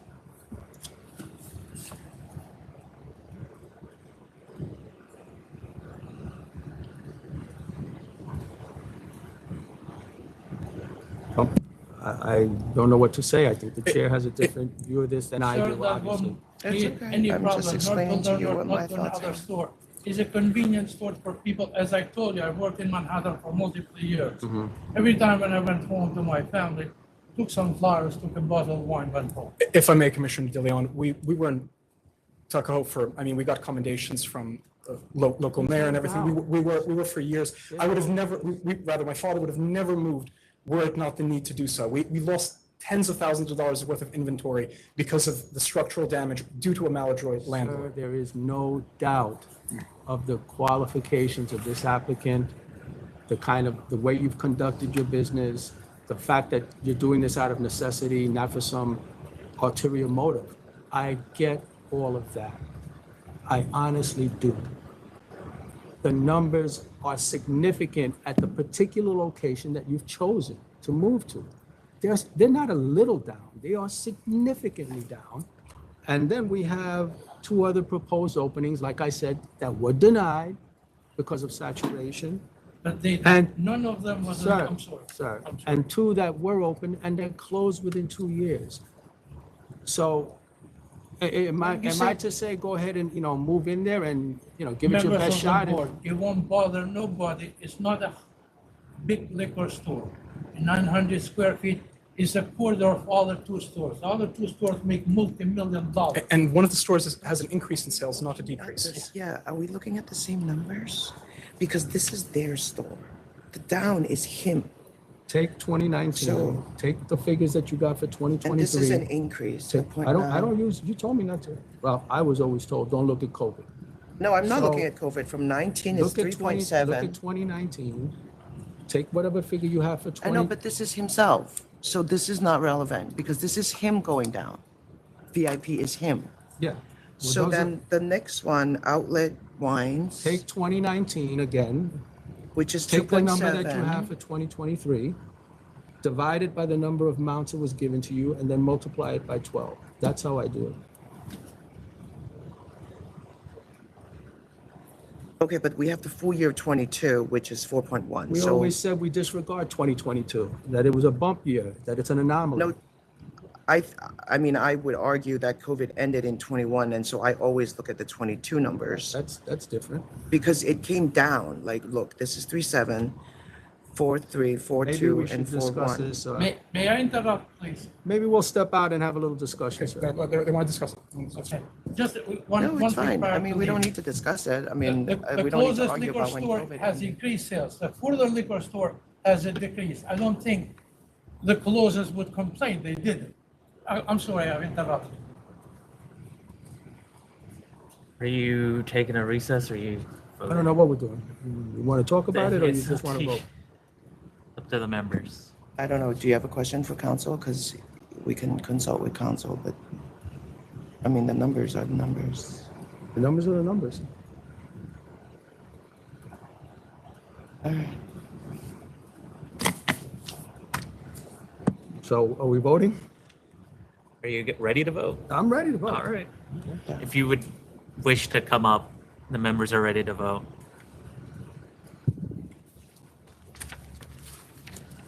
All right. Chair Fan, if you want to go first. Given that you are forced out of your current building and you have a perfect history with our agency for 15 years, I'm going to find public convenience and advantage in this location. It's a modern store that I think the commuters would welcome. So I'm going to vote to approve. And Commissioner De Leon. I really appreciate your application.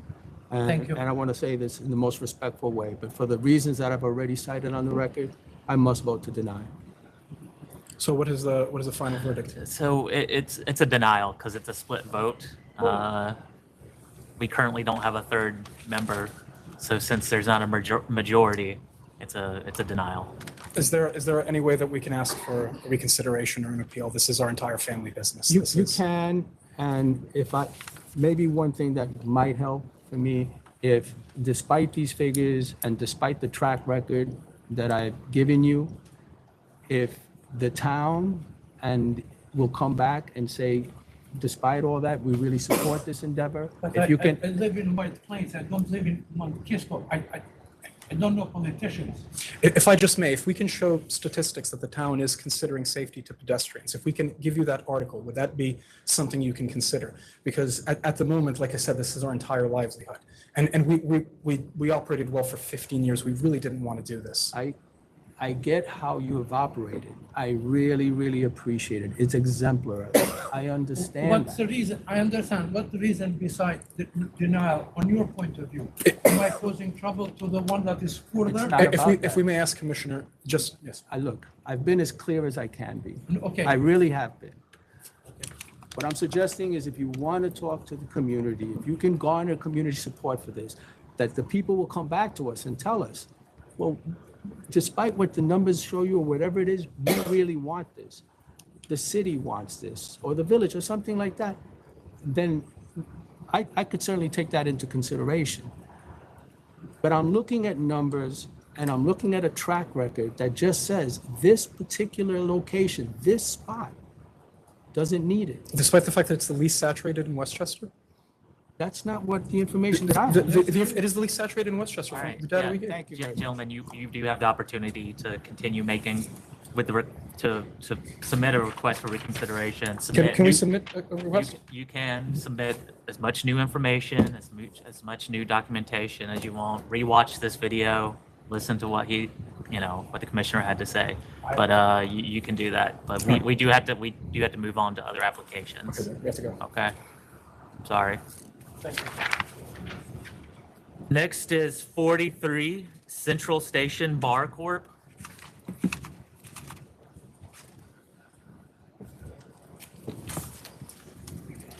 Good afternoon. Hi. My name's Isauro Fernandez. I represent Central Bar Station. I'm here with Sandra Olaya, who's a licensed representative consultant who worked with the applicant and the applicant here, Segundo Tenesaka. The restaurant, the premises rather, the bar tavern was found to be in the public interest pursuant to a 500-foot hearing. Mr. Tenesaka has been in the area for over 26 years.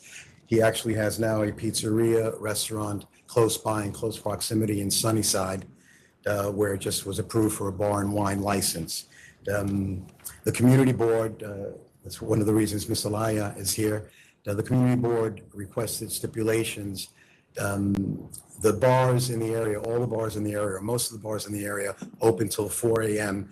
They had requested a 2 a.m. and for him to sign a stipulation. They voted, 24 of the community board members said no, 11 of the board members said yes. Obviously, we disagree with it. Last week, I submitted a copy of several documents, one of which is obviously the operating agreement, everything that Mr. Tenesaka has formed for this corporation, a copy of the lease that he's been paying since December 2022, a year and a half. One thing I received later on was a letter from the executive director of business development, business improvement district, in Sunnyside, speaking to the character of Mr. Tenesaka, and I'd like to, if possible, submit that. Thank you.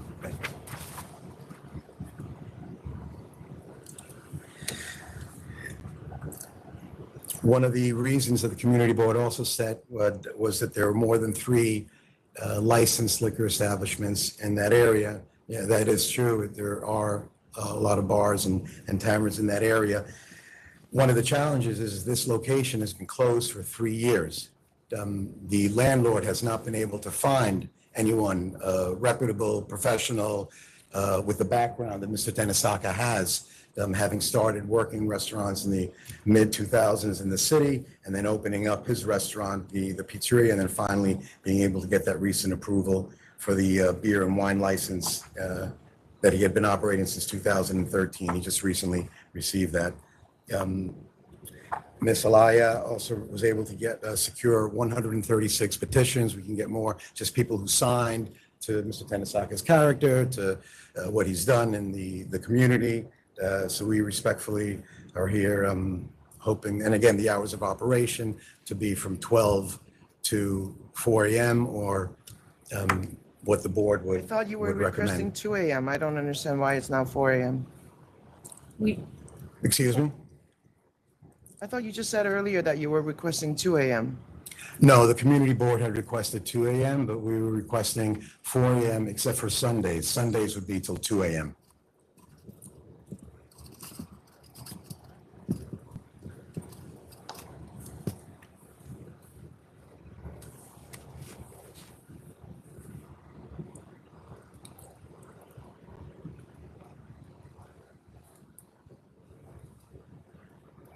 I don't have a community board letter that says 2 AM. Am I blind? No, they never actually put that in writing. The only community board letter that I'm aware of was a letter that I submitted last week that says the reasons for the disapproval. What I have from the community board is a recommendation for full denial. Is that accurate? Right. Ms. So Alaya they can speak didn't if say she's, 2 AM. I'll speak on this. Ms. Alaya was actually actual community board meetings, and that's, she can address that. Are you one of the representatives I or am. what are you? I was here last month. I'm the representative, Sandra Laya. Okay. I was here last month in front of your board.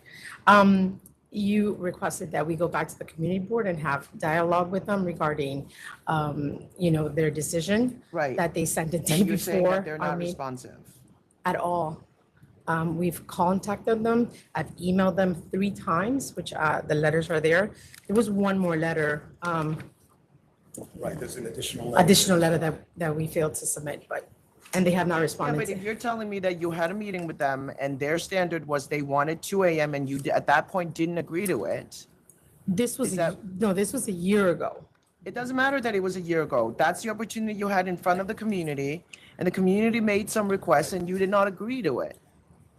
And so they sent us a letter of denial, and now they are ignoring your request for a re-meeting. And now you're here asking for 4 AM despite that. Is that accurate? No, it's not their standard. The 2 AM is not their standard. It doesn't matter what they're- their standard, but right. for this applicant, they said 2 AM. Not for this applicant, for this location, because they said based on the prior history, 3 years plus. It doesn't That's matter. it. For this application, they asked you to agree to 2 AM and you did not agree. Is that accurate? Is that accurate? A year ago that we met. Was that accurate? Yes or no? Yes. I know, but that's the process. It's best to agree with them based on what they say. That's why we have this process. The process is not to say no to them, and then they send us a letter saying, please deny this, and then now you're saying, actually, they're not responding to us, ignore them, give us 4 AM. With all due respect, that was in the original conversation with Mr. Tanaska. It was the denial was based on the 500-foot law. It wasn't about the denial that they It gave. doesn't matter what the reason is. They're not here today, so I don't know what the reason is. And it could be about him, it could be about the location. And likely it's the community that will end up going to this place. But we have this community board process so that their opinion becomes part of the record. If you're going to not agree with them while they're giving you the time of the day, it's not fair to them. Do you understand that? We understand it's not that perspective, but also from our client's perspective, it's not fair to him that every other bar on Roosevelt Avenue is open till 4. I know, But I understand what you're it's saying. now Charles. saturated. That's the point. It's that the situation has changed since all the other people got 4 AM. It's because there are so many 4 AM bars that they no longer want 4 AM. I understand you think of competition, then you need to figure out other place where it is not a whole street full of bars and that you can actually be a 4 AM bar and be the only 4 AM bar. That's the purpose of the 500-foot rule. Right. Is it possible then to have not necessarily 2 AM across the board, 7 days a week, Chairperson? No, I have a denial. I don't know. I mean, I have a They're 500-foot hearing that found in your favor, but it says specifically that we assume the community board agrees, which I now know that the community board does not agree, which means that the 500-foot hearing would have come out a different way, which makes it, in theory, not licensable. Right, in our opinion, that is a blanket approach that they're taking to the entire area and not the specifics with this character and this individual applicant, but I understand We what get you're a saying. lot of oversaturation complaints. So if I get a letter that says, we are oversaturated, we don't want more, I kind of have to respect that because otherwise there is no point doing this. What do you want to No,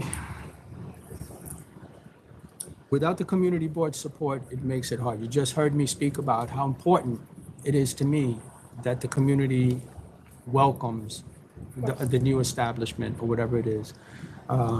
So I would have to agree with the chair on this at this point. So we have to stay open only till 2 a.m. That's,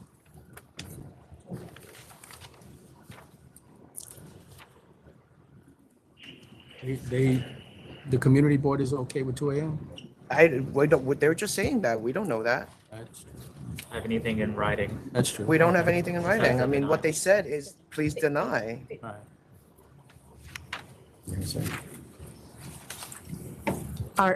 During our last meeting here, you asked me to go back to the community board. We met with them a year ago in 2023.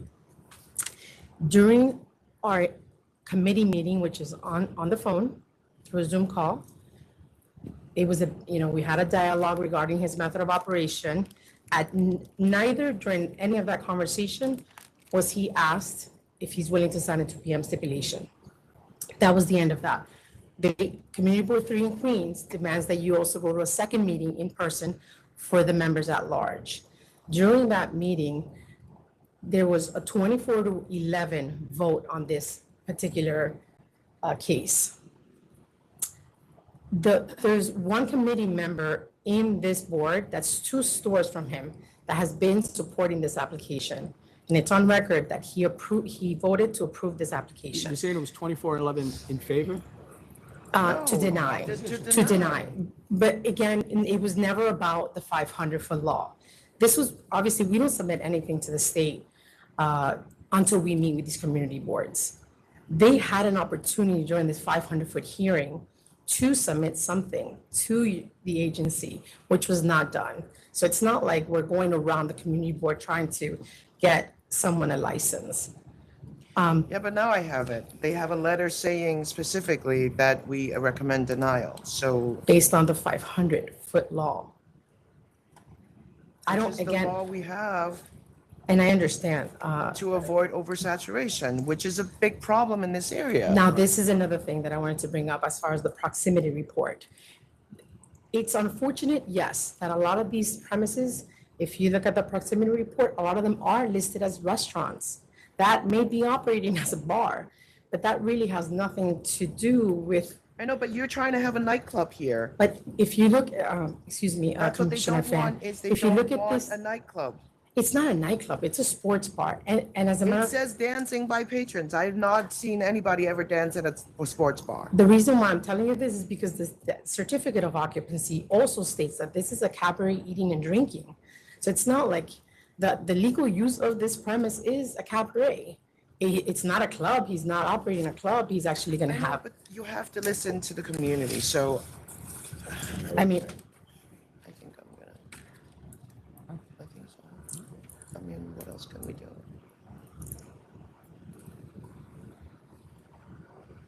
They don't want it. When was the letter from the community board?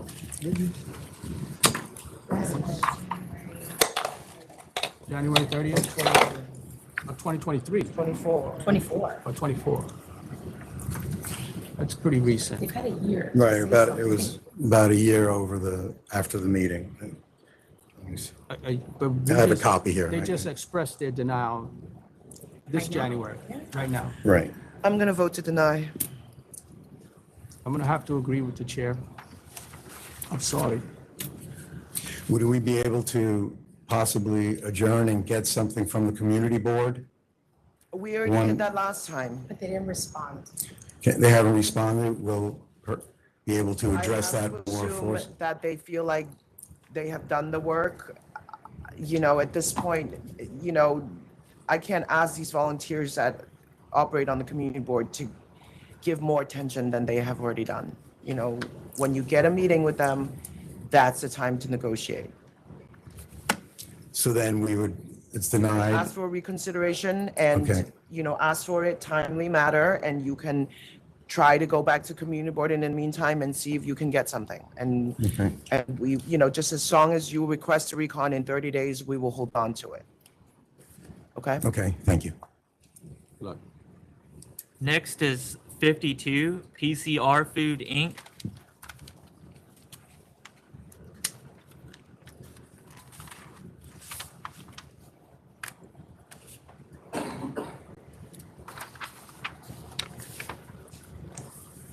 Good afternoon, board.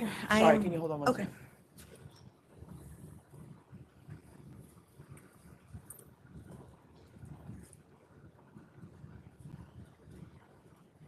Of that particular location? Okay. I get it. Okay. Hi. Yes, Yeah. Good afternoon, board. Good afternoon, board. My name is Brenda Teles. I'm here for PCR Foods at 8956 Elmhurst Avenue. This is a restaurant with 20 tables, and we're just trying to get a beer and wine license. So has your family been running this location this entire time since your uncle lost the license? Yes. So I wasn't aware of that because I don't have like contact with my family like that. So when the opportunity came for me to open my own place, I received a call from the Department of this state liquor. Okay. And I did submit a letter saying exactly what I spoke with that lady. I didn't know he even had that revoked. That had nothing to do with me. All right, so you are doing recorded music only, no Yes, dancing? no dancing. No private events? No. No third-party promoters, right? Right. What are your hours? So currently they're 11 to 4 a.m. And you're going to be open till 4 a.m. every day? That is the goal. I'm not asking you what the law is, I'm asking sorry. you what your intent is. Yes, yes, it is.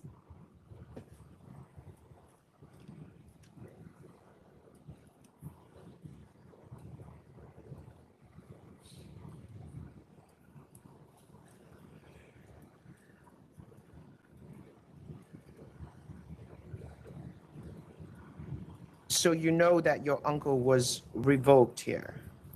I was not aware of that until that phone call I received. I had no aware of that. Do you understand the difference between a revocation and a cancellation? No.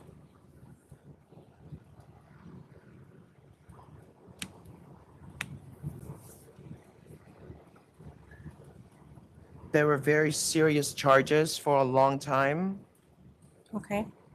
and in fact, it was revoked twice. But that was for him, which like I said, I but wasn't it aware. Speaks to the opportunity for bad behavior, not from you, but Right, more the right. patrons. Okay. Well, yeah, I wasn't There is aware. prohibited out sales, sell to in-talks, sell to minor, multiple sell to in-talks. Well, yeah, I was not aware of any of that. I didn't work with him at all at that time, so I don't know. All right, so I'm gonna ask you again. Yes. Bad things happen between 12 and 4 a.m. Okay. That's a fact. So would you adjust your request to a more reasonable, just because of the record that is in our papers and 2 revocations, we generally, Yes, I would, of course. okay, so what do you propose? Maybe 2 a.m. All right. 11 to 2 a.m. All right, so why don't we just agree that we will do 2 a.m. across the board? Okay. Recorded music, no dancing, no private events, no third-party promoters. And if you do well and nothing's going wrong, then you can apply for an extension of hours. Okay. By filing for change of method of operation. Sounds great. Okay? Yes, All thank right, you. I'm gonna vote to approve with those conditions. Yeah. I will also vote to approve with the conditions stated by the chair And I want to commend you for submitting a notarized affidavit about your relationship with your uncle. Okay, I 'Cause will. that has a lot more weight for Definitely. me than just some letter, you know. Yes, of course. down. Will do. Thank you so much. Have a good afternoon. Did you want the affidavit now, or did she? No. Oh, she has the affidavit, okay. Yeah. Okay. Next is 34 Puebla Bar.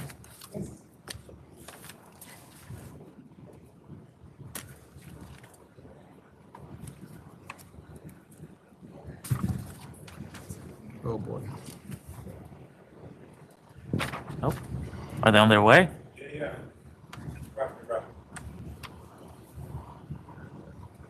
I'm good.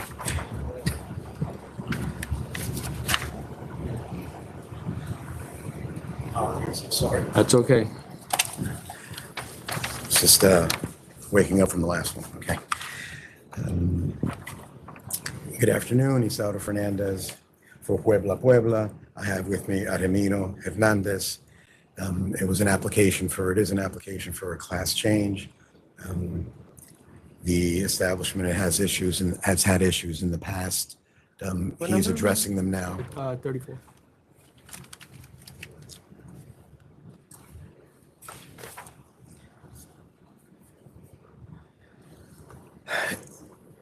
This is a full restaurant, beer and wine license. Approximately 5 years or so he's had the license. There were COVID-related incidents, but then more recently, about a year or so ago, incidents with We have a reported 5 incidents of assaults within 7 months. Okay. Okay. He's not aware of that. Current restaurant was issued a summary suspension back in March of 2021. There were COVID fines paid in 2019. Another fine paid in 2023, significant fines. He did submit a letter of support, but it only has 6 signatures on it.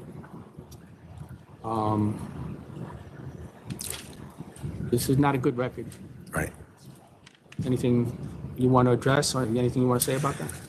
No. Hay muchas violaciones, muchas violaciones con graves violaciones. Oh, sí. Sí. ¿Qué se puede Yeah, hacer? Porque hay no. 75 de comida y 25 de... No, yo entiendo. I know, he's right. He operates, it's a restaurant and, right, there's no, right. There's no security? There is security and he's now in the process of obtaining new security. There was an individual helping him there. Now he's no longer with him and he's going to be spending more time at the restaurant. He has another restaurant close by that's not licensed, a Mexican restaurant. Mr. Hernandez. All these events are occurring with just a wine license. I understand. And it's a real concern to magnify that now with hard liquor, Right. with selling actual alcohol. Not to mention the track record. Right. Okay. If you want to come back and propose some kind of security plan or something, I just can't approve this with Okay, this no kind of. lo van a aprobar. Si usted quiere, podemos regresar. Usted tiene que dar un plan de security, que qué está pasando, cómo va a arreglar todo, porque todo está hecho, es un desastre. Right? Okay. I'm going to agree with the commissioner and vote to deny as well.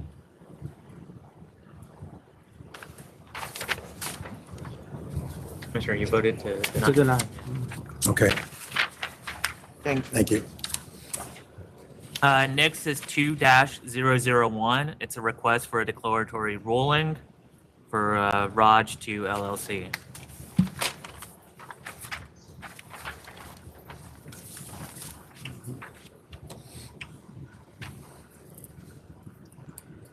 Good afternoon, all. Mike Palutis on behalf of ROG2 LLC. Thank you for your time this afternoon. We're on for a request for a declaratory ruling. Our client is seeking a ruling that this premises has been continuously licensed since November 1 of 1993. Do you have the submission that we? Yes, we do. So this is very early because the other license is still in safekeeping. So do you know the intent of that restaurant? So I have an email from Andrea Pomeroy on January 24th this year stating that a 21-day letter would be issued. So Roost Chris Steakhouse closed in April of last year, and my client's in possession and is operating on an ST, on a temp, so they're not coming back. That is to be certain. I have a fully executed lease for the premises.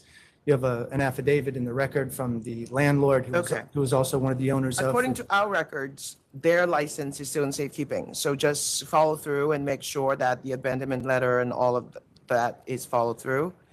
Otherwise, I am going to vote in the affirmative to consider 148 West 51st Street as grandfathered based on the 500-foot law.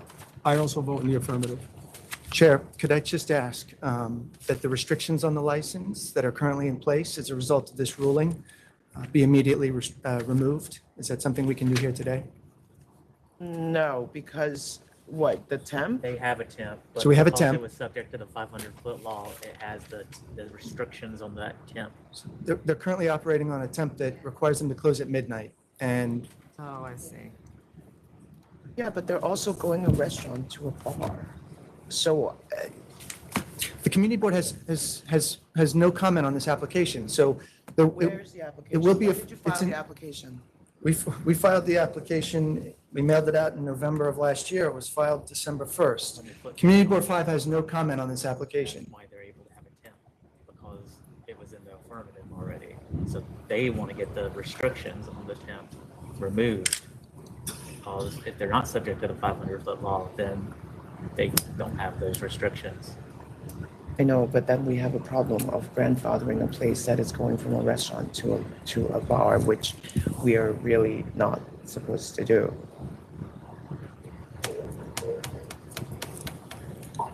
If the ruling is that the premises is continuously licensed since November 1 of 1993, then the 500-foot rule doesn't apply. All I'm asking is that I know, but then you needed to have done this before and not after the 500-foot hearing.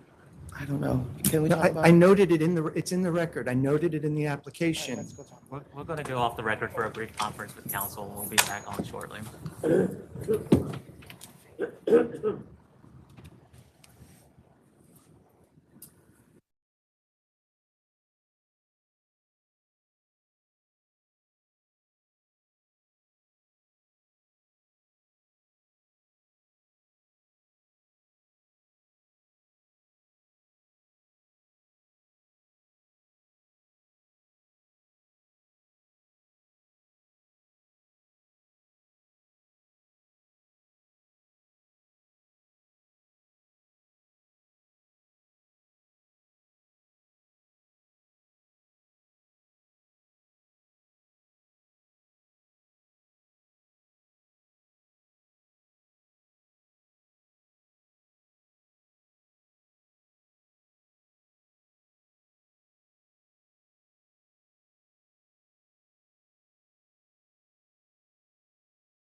Back on the record after. Brief conference with council. All right, so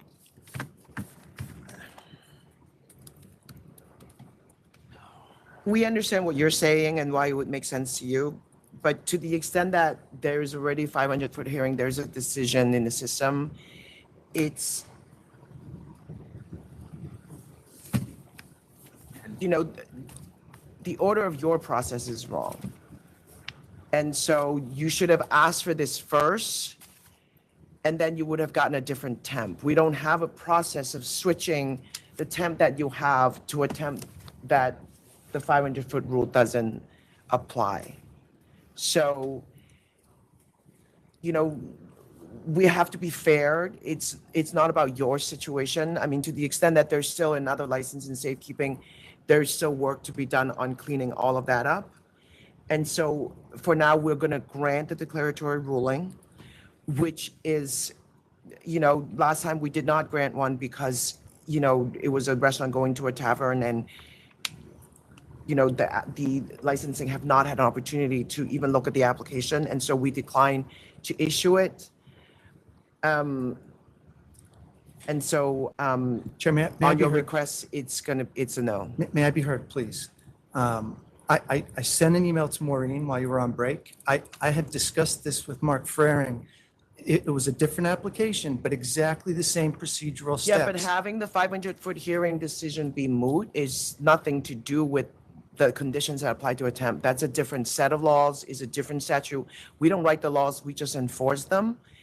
And so, you know, we've got to be fair to everybody. No one has ever asked us to change the condition on a temp because of the grandfathering. Again, it has to do with the way you did the order of things.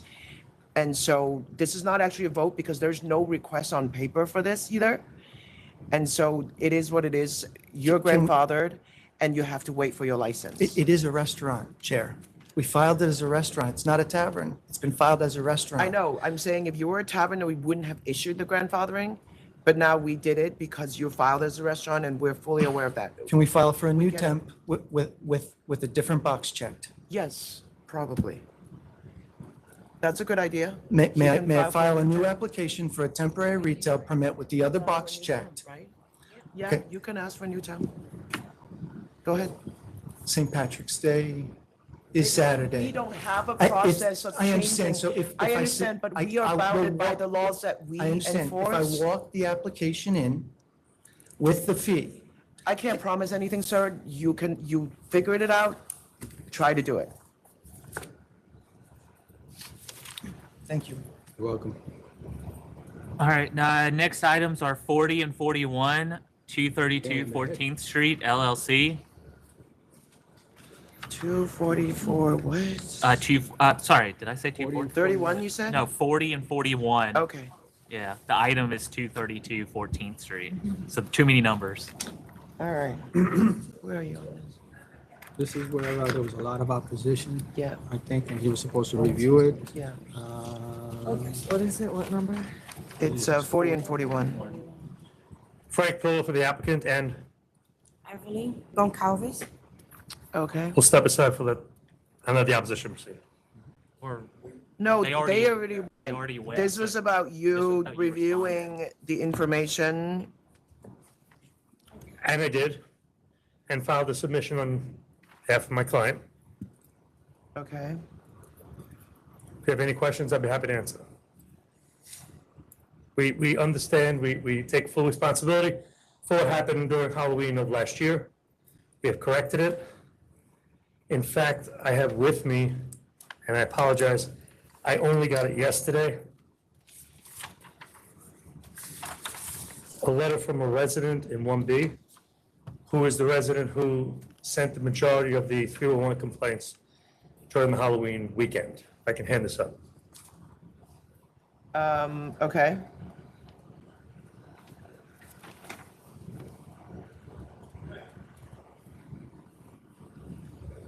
That particular apartment apparently has 7 occupants, all roommates, all females. And the 2 who signed the letter are the 2 who made the 301 complaints. All right. In addition to that, may I address the recent submission? Or do you want to let the community board address that?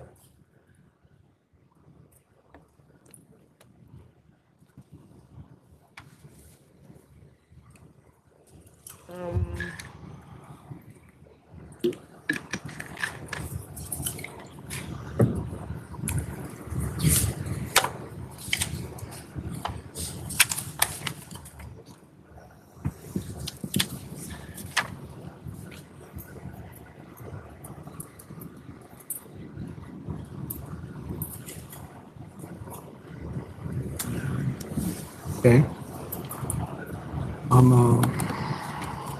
What do you think?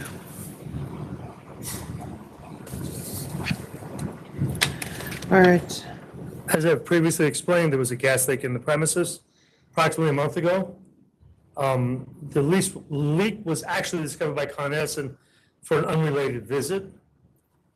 The gas has still not been turned on.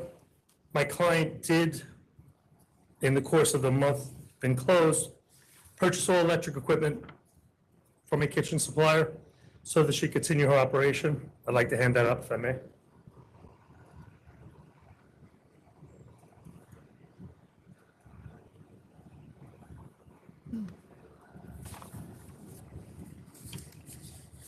That was in the submission.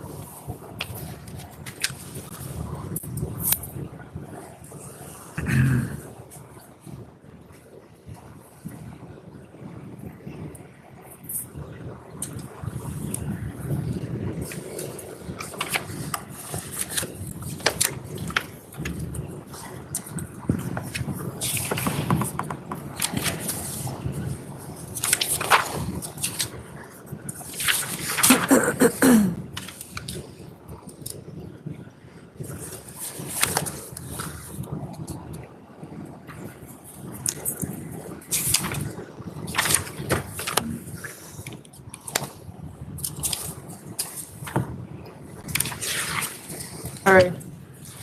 At this point, as part of the submission that I've submitted, of the 8 apartments in the building, if you discount the 1 apartment that our general manager resides in, 7 apartments have supported this premises. On Saturday night that just passed, all the residents were invited to attend the restaurant, which most of them did. They got to see exactly up close what we're doing. This appears to be a party building. There are numerous parties going on in this building at all times. Many of the apartments have been sublet and then sublet again. The noise complaints, the 311s, they're not from this restaurant.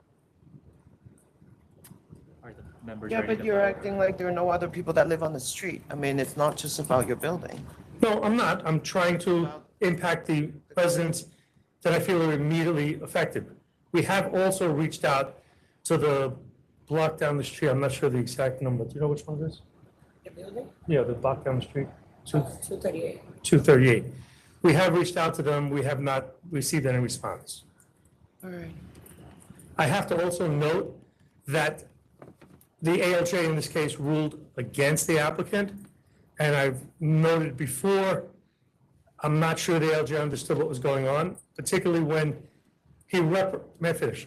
Especially, That ship has sailed. I No, can't but it hasn't. question what the ALJ knew or did not know, but their ruling is their ruling. But the and ALJ, mine on what? the ALJ actually reprimands the applicant for blaming the liquor authority for his troubles, which isn't the case. We never said anything like that. All right. Members ready to vote? Yeah. If I could just add one more thing before I finish, before you vote. Chair Fan, one of the first things you said was, everyone deserves an opportunity. We did have a misstep in Halloween. We have since corrected it and had no issues. We're asking for that opportunity. We'll agree to earlier hours. We understand our own misstep cost us the later hours. Premises have been properly soundproofed. We're willing to accept earlier hours. We want to be a part of this community.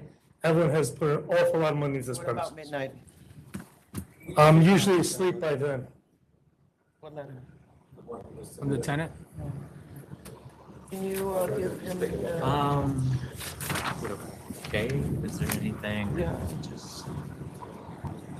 Yeah, just make sure there's nothing.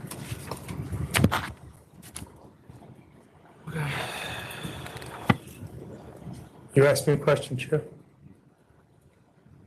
How about midnight? Midnight during the week and 2 on the weekends, we could live with. Just to be competitive.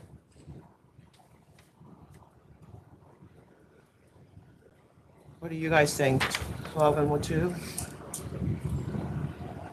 I think that's what your original step was. Let's not rehash everything that was said last time. I'm asking you, what about 12 and 2? And 6, so they're just going to the later hours and not into the 6 o'clock. I know they're not. Okay, so It's not to say that we won't. We hope to. there's supposed to be a restaurant, and that's not how it's operated. Yeah, I know, but right now they don't. But they have a temp and they're not using it, so. But that's another question that we had, is how do they get the temp? That's what it was. It's a transfer, so they got a temp because it's Then they're transfer. supposed to open within a month, is they use that. It's just, there's so many questions with this that hasn't been operating like. I've just been informed that that's not the name of the occupant of that apartment. There are 7 people occupying that apartment. 7. Where'd you get that information from? All right. Unfortunately, this is a very uncomfortable situation in the building because the applicant has an apartment and approaches people in their residences and goes up to them and knocks on all the doors. That's not a comfortable environment. And also, this place isn't supposed to have any sound issues.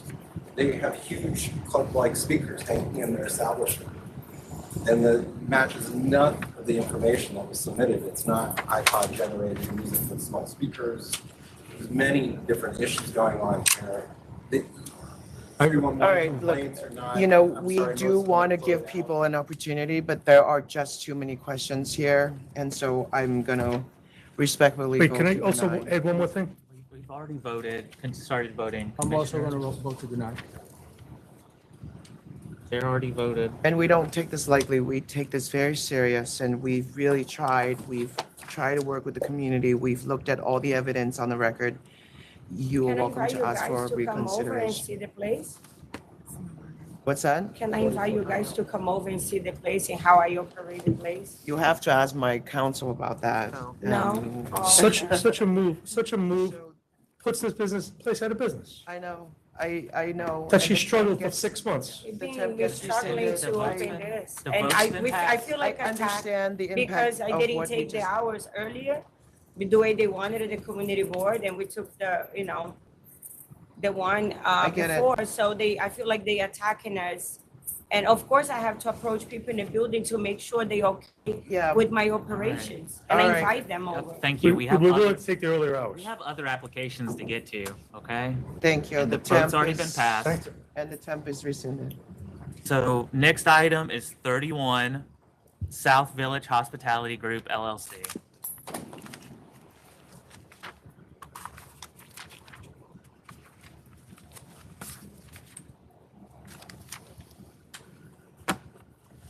How are you? Good, how are you? My name is Alan Bontempo, representing South Village Hospitality Group.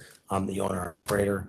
I was asked to come in today after pleading no contest to a fine. We had 2 violations on September 9th, 2023. One was failing to have a chain around a compressed gas tank, and another for failure to display a pregnancy sign at Did the we bar. really ask him to come? Why did we ask him to come? It's part of the new system. Oh, I see. There is a notice that goes out. Okay. I appreciate that you showed up, but, they have a good history. I'm gonna go to 500. Thank you. I'll also agree to 500. Thank you. You have both signs up, right? The prohibitive Correct. hours and the pregnancy. Yes, Okay, good. everything was Just wanted- cured. It was dismissed in court and pleaded no contest to the Thank fine. you. Thank you.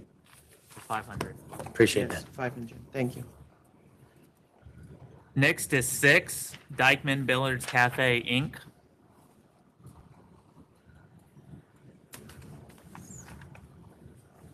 Good afternoon, Chair, Commissioner, Board.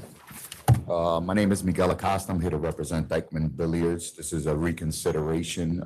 Last time we were here back in July, Mr. Pablo Jimenez appeared on behalf of the business while the owner and myself were downstairs coming up. I request a We asked reconsideration. him and he said that he was at home. So, you know, we do have these videos on record, so.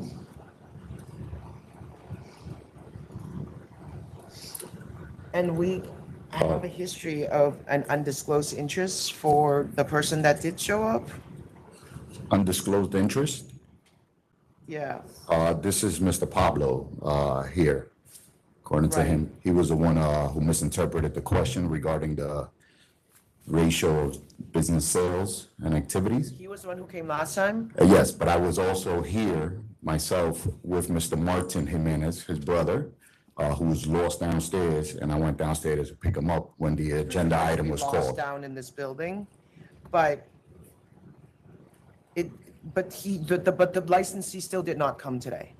No, he's actually in the Dominican Republic, so I had Mr. Pablo appear on behalf of the business as his brother. Ask for reconsideration, saying that the licensee wants to be heard. So it defeats the purpose, and you're saying that he wasn't authorized to speak on behalf of the business. So it's sort of weird that now you're showing up with him again. Well, this time I'm showing up with him with the owner's permission. I'm gonna vote no on reconsideration. Commissioner? I also vote no on reconsideration. Thank you. Next is 002, MIXX Lifestyle, Inc.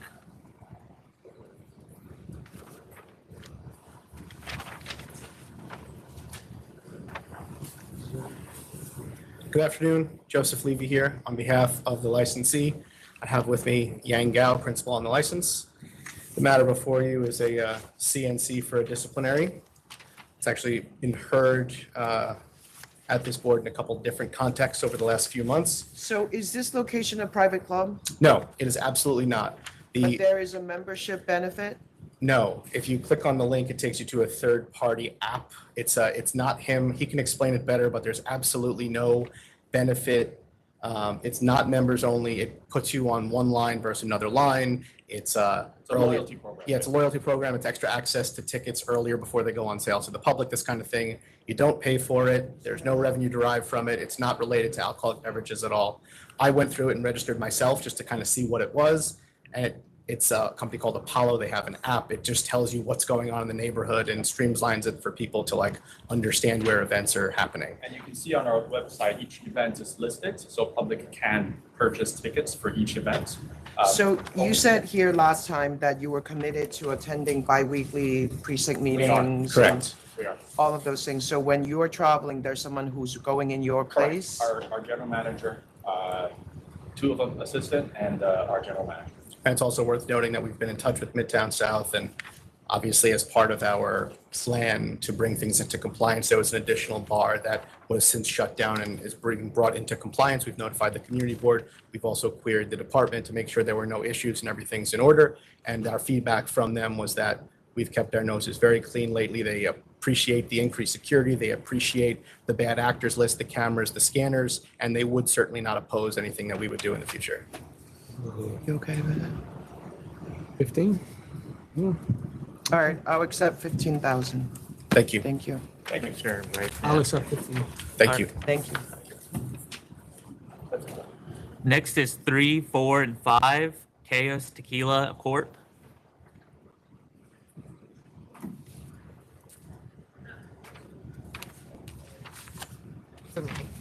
Feels like that.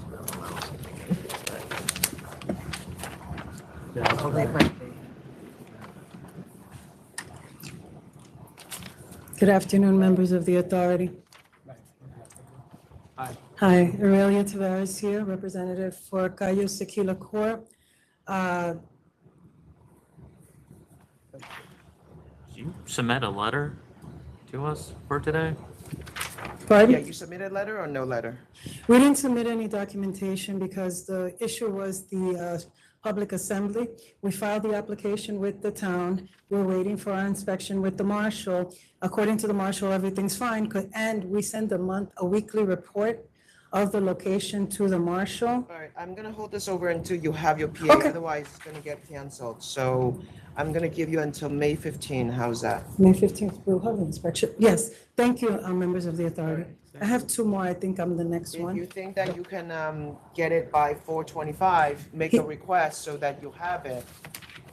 If you think you can come earlier so that you're not Okay. pushing it so close to summer, okay? Okay. May You wanna- 15th is so fine. We're May gonna have it 15th. next week, the Thank you. inspection. Que lo traigan, bring it earlier.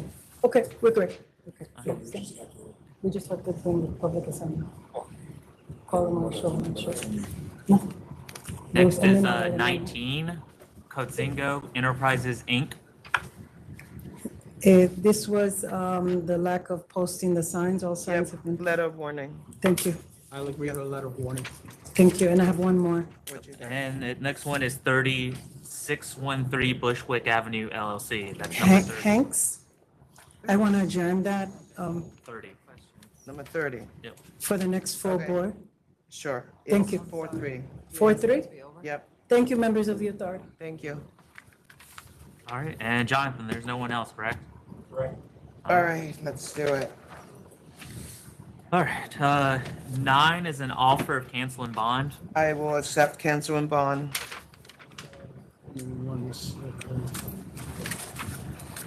Cancel and bond. 12 is a default at hearing. So this was, why was this revoked? Oh, $15,000 they failed to pay, so the Oh, alternate right, penalty is right. revocation. I'm gonna lower this to cancellation for the record.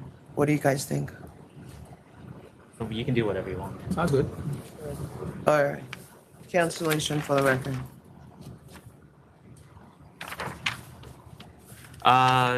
14 is an offer of 5,000. I'll accept 5,000. 5,000 is fine. 15 is an offer of 1,500. 1,500. 1,500 is fine. 18, this was a not guilty that went to hearing. Where are you at? 2,000. Oh, good. 2,000. And you sustain the charges? Yep. Sustaining charge. Yeah. And how much? 1 and 2. Sorry. 2,000. 2,000. 20 was a not guilty, went to hearing. ALJ sustained the charges. I'm gonna sustain charge 1 and 2. I'm at 8,000. 8,000.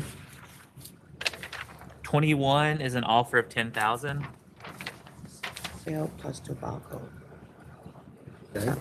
Oh, this one is, Yeah, this one is error. It's got to go back to council. They didn't. 21 send it back to council's office, please. For global disposition. Okay, back to council. 22 was a default at hearing.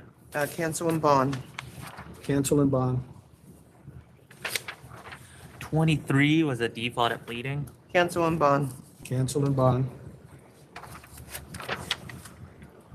24 is an offer of 1,500. What do you think about this one? They were caught for illegal bottle club because they missed a renewal. That was a 5-week period. So Okay. just What do you so you're think? aware, it's consistent with, Okay. just so you're aware. All right, so 1,500? 1,500. Accept? Yeah. Yep. 25 is a no contest default at pleading.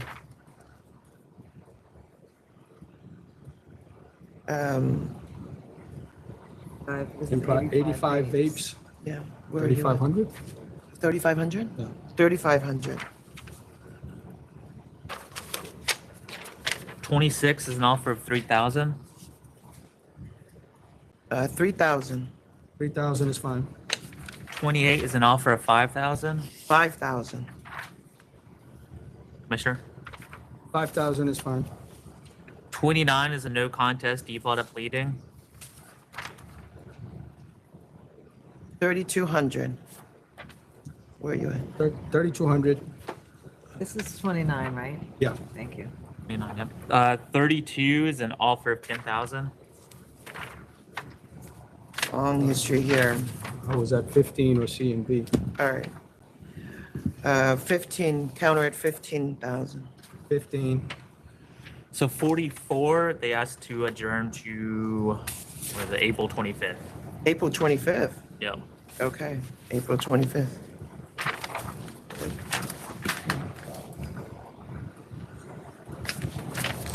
You okay with that, Commissioner? Yeah, April 25th, 4/25. 47, we received an adjournment request 243. Okay. All right, we're done. Thank you. Yep, that's all I got. What was that last date? 4/3? 4/3. 4/30.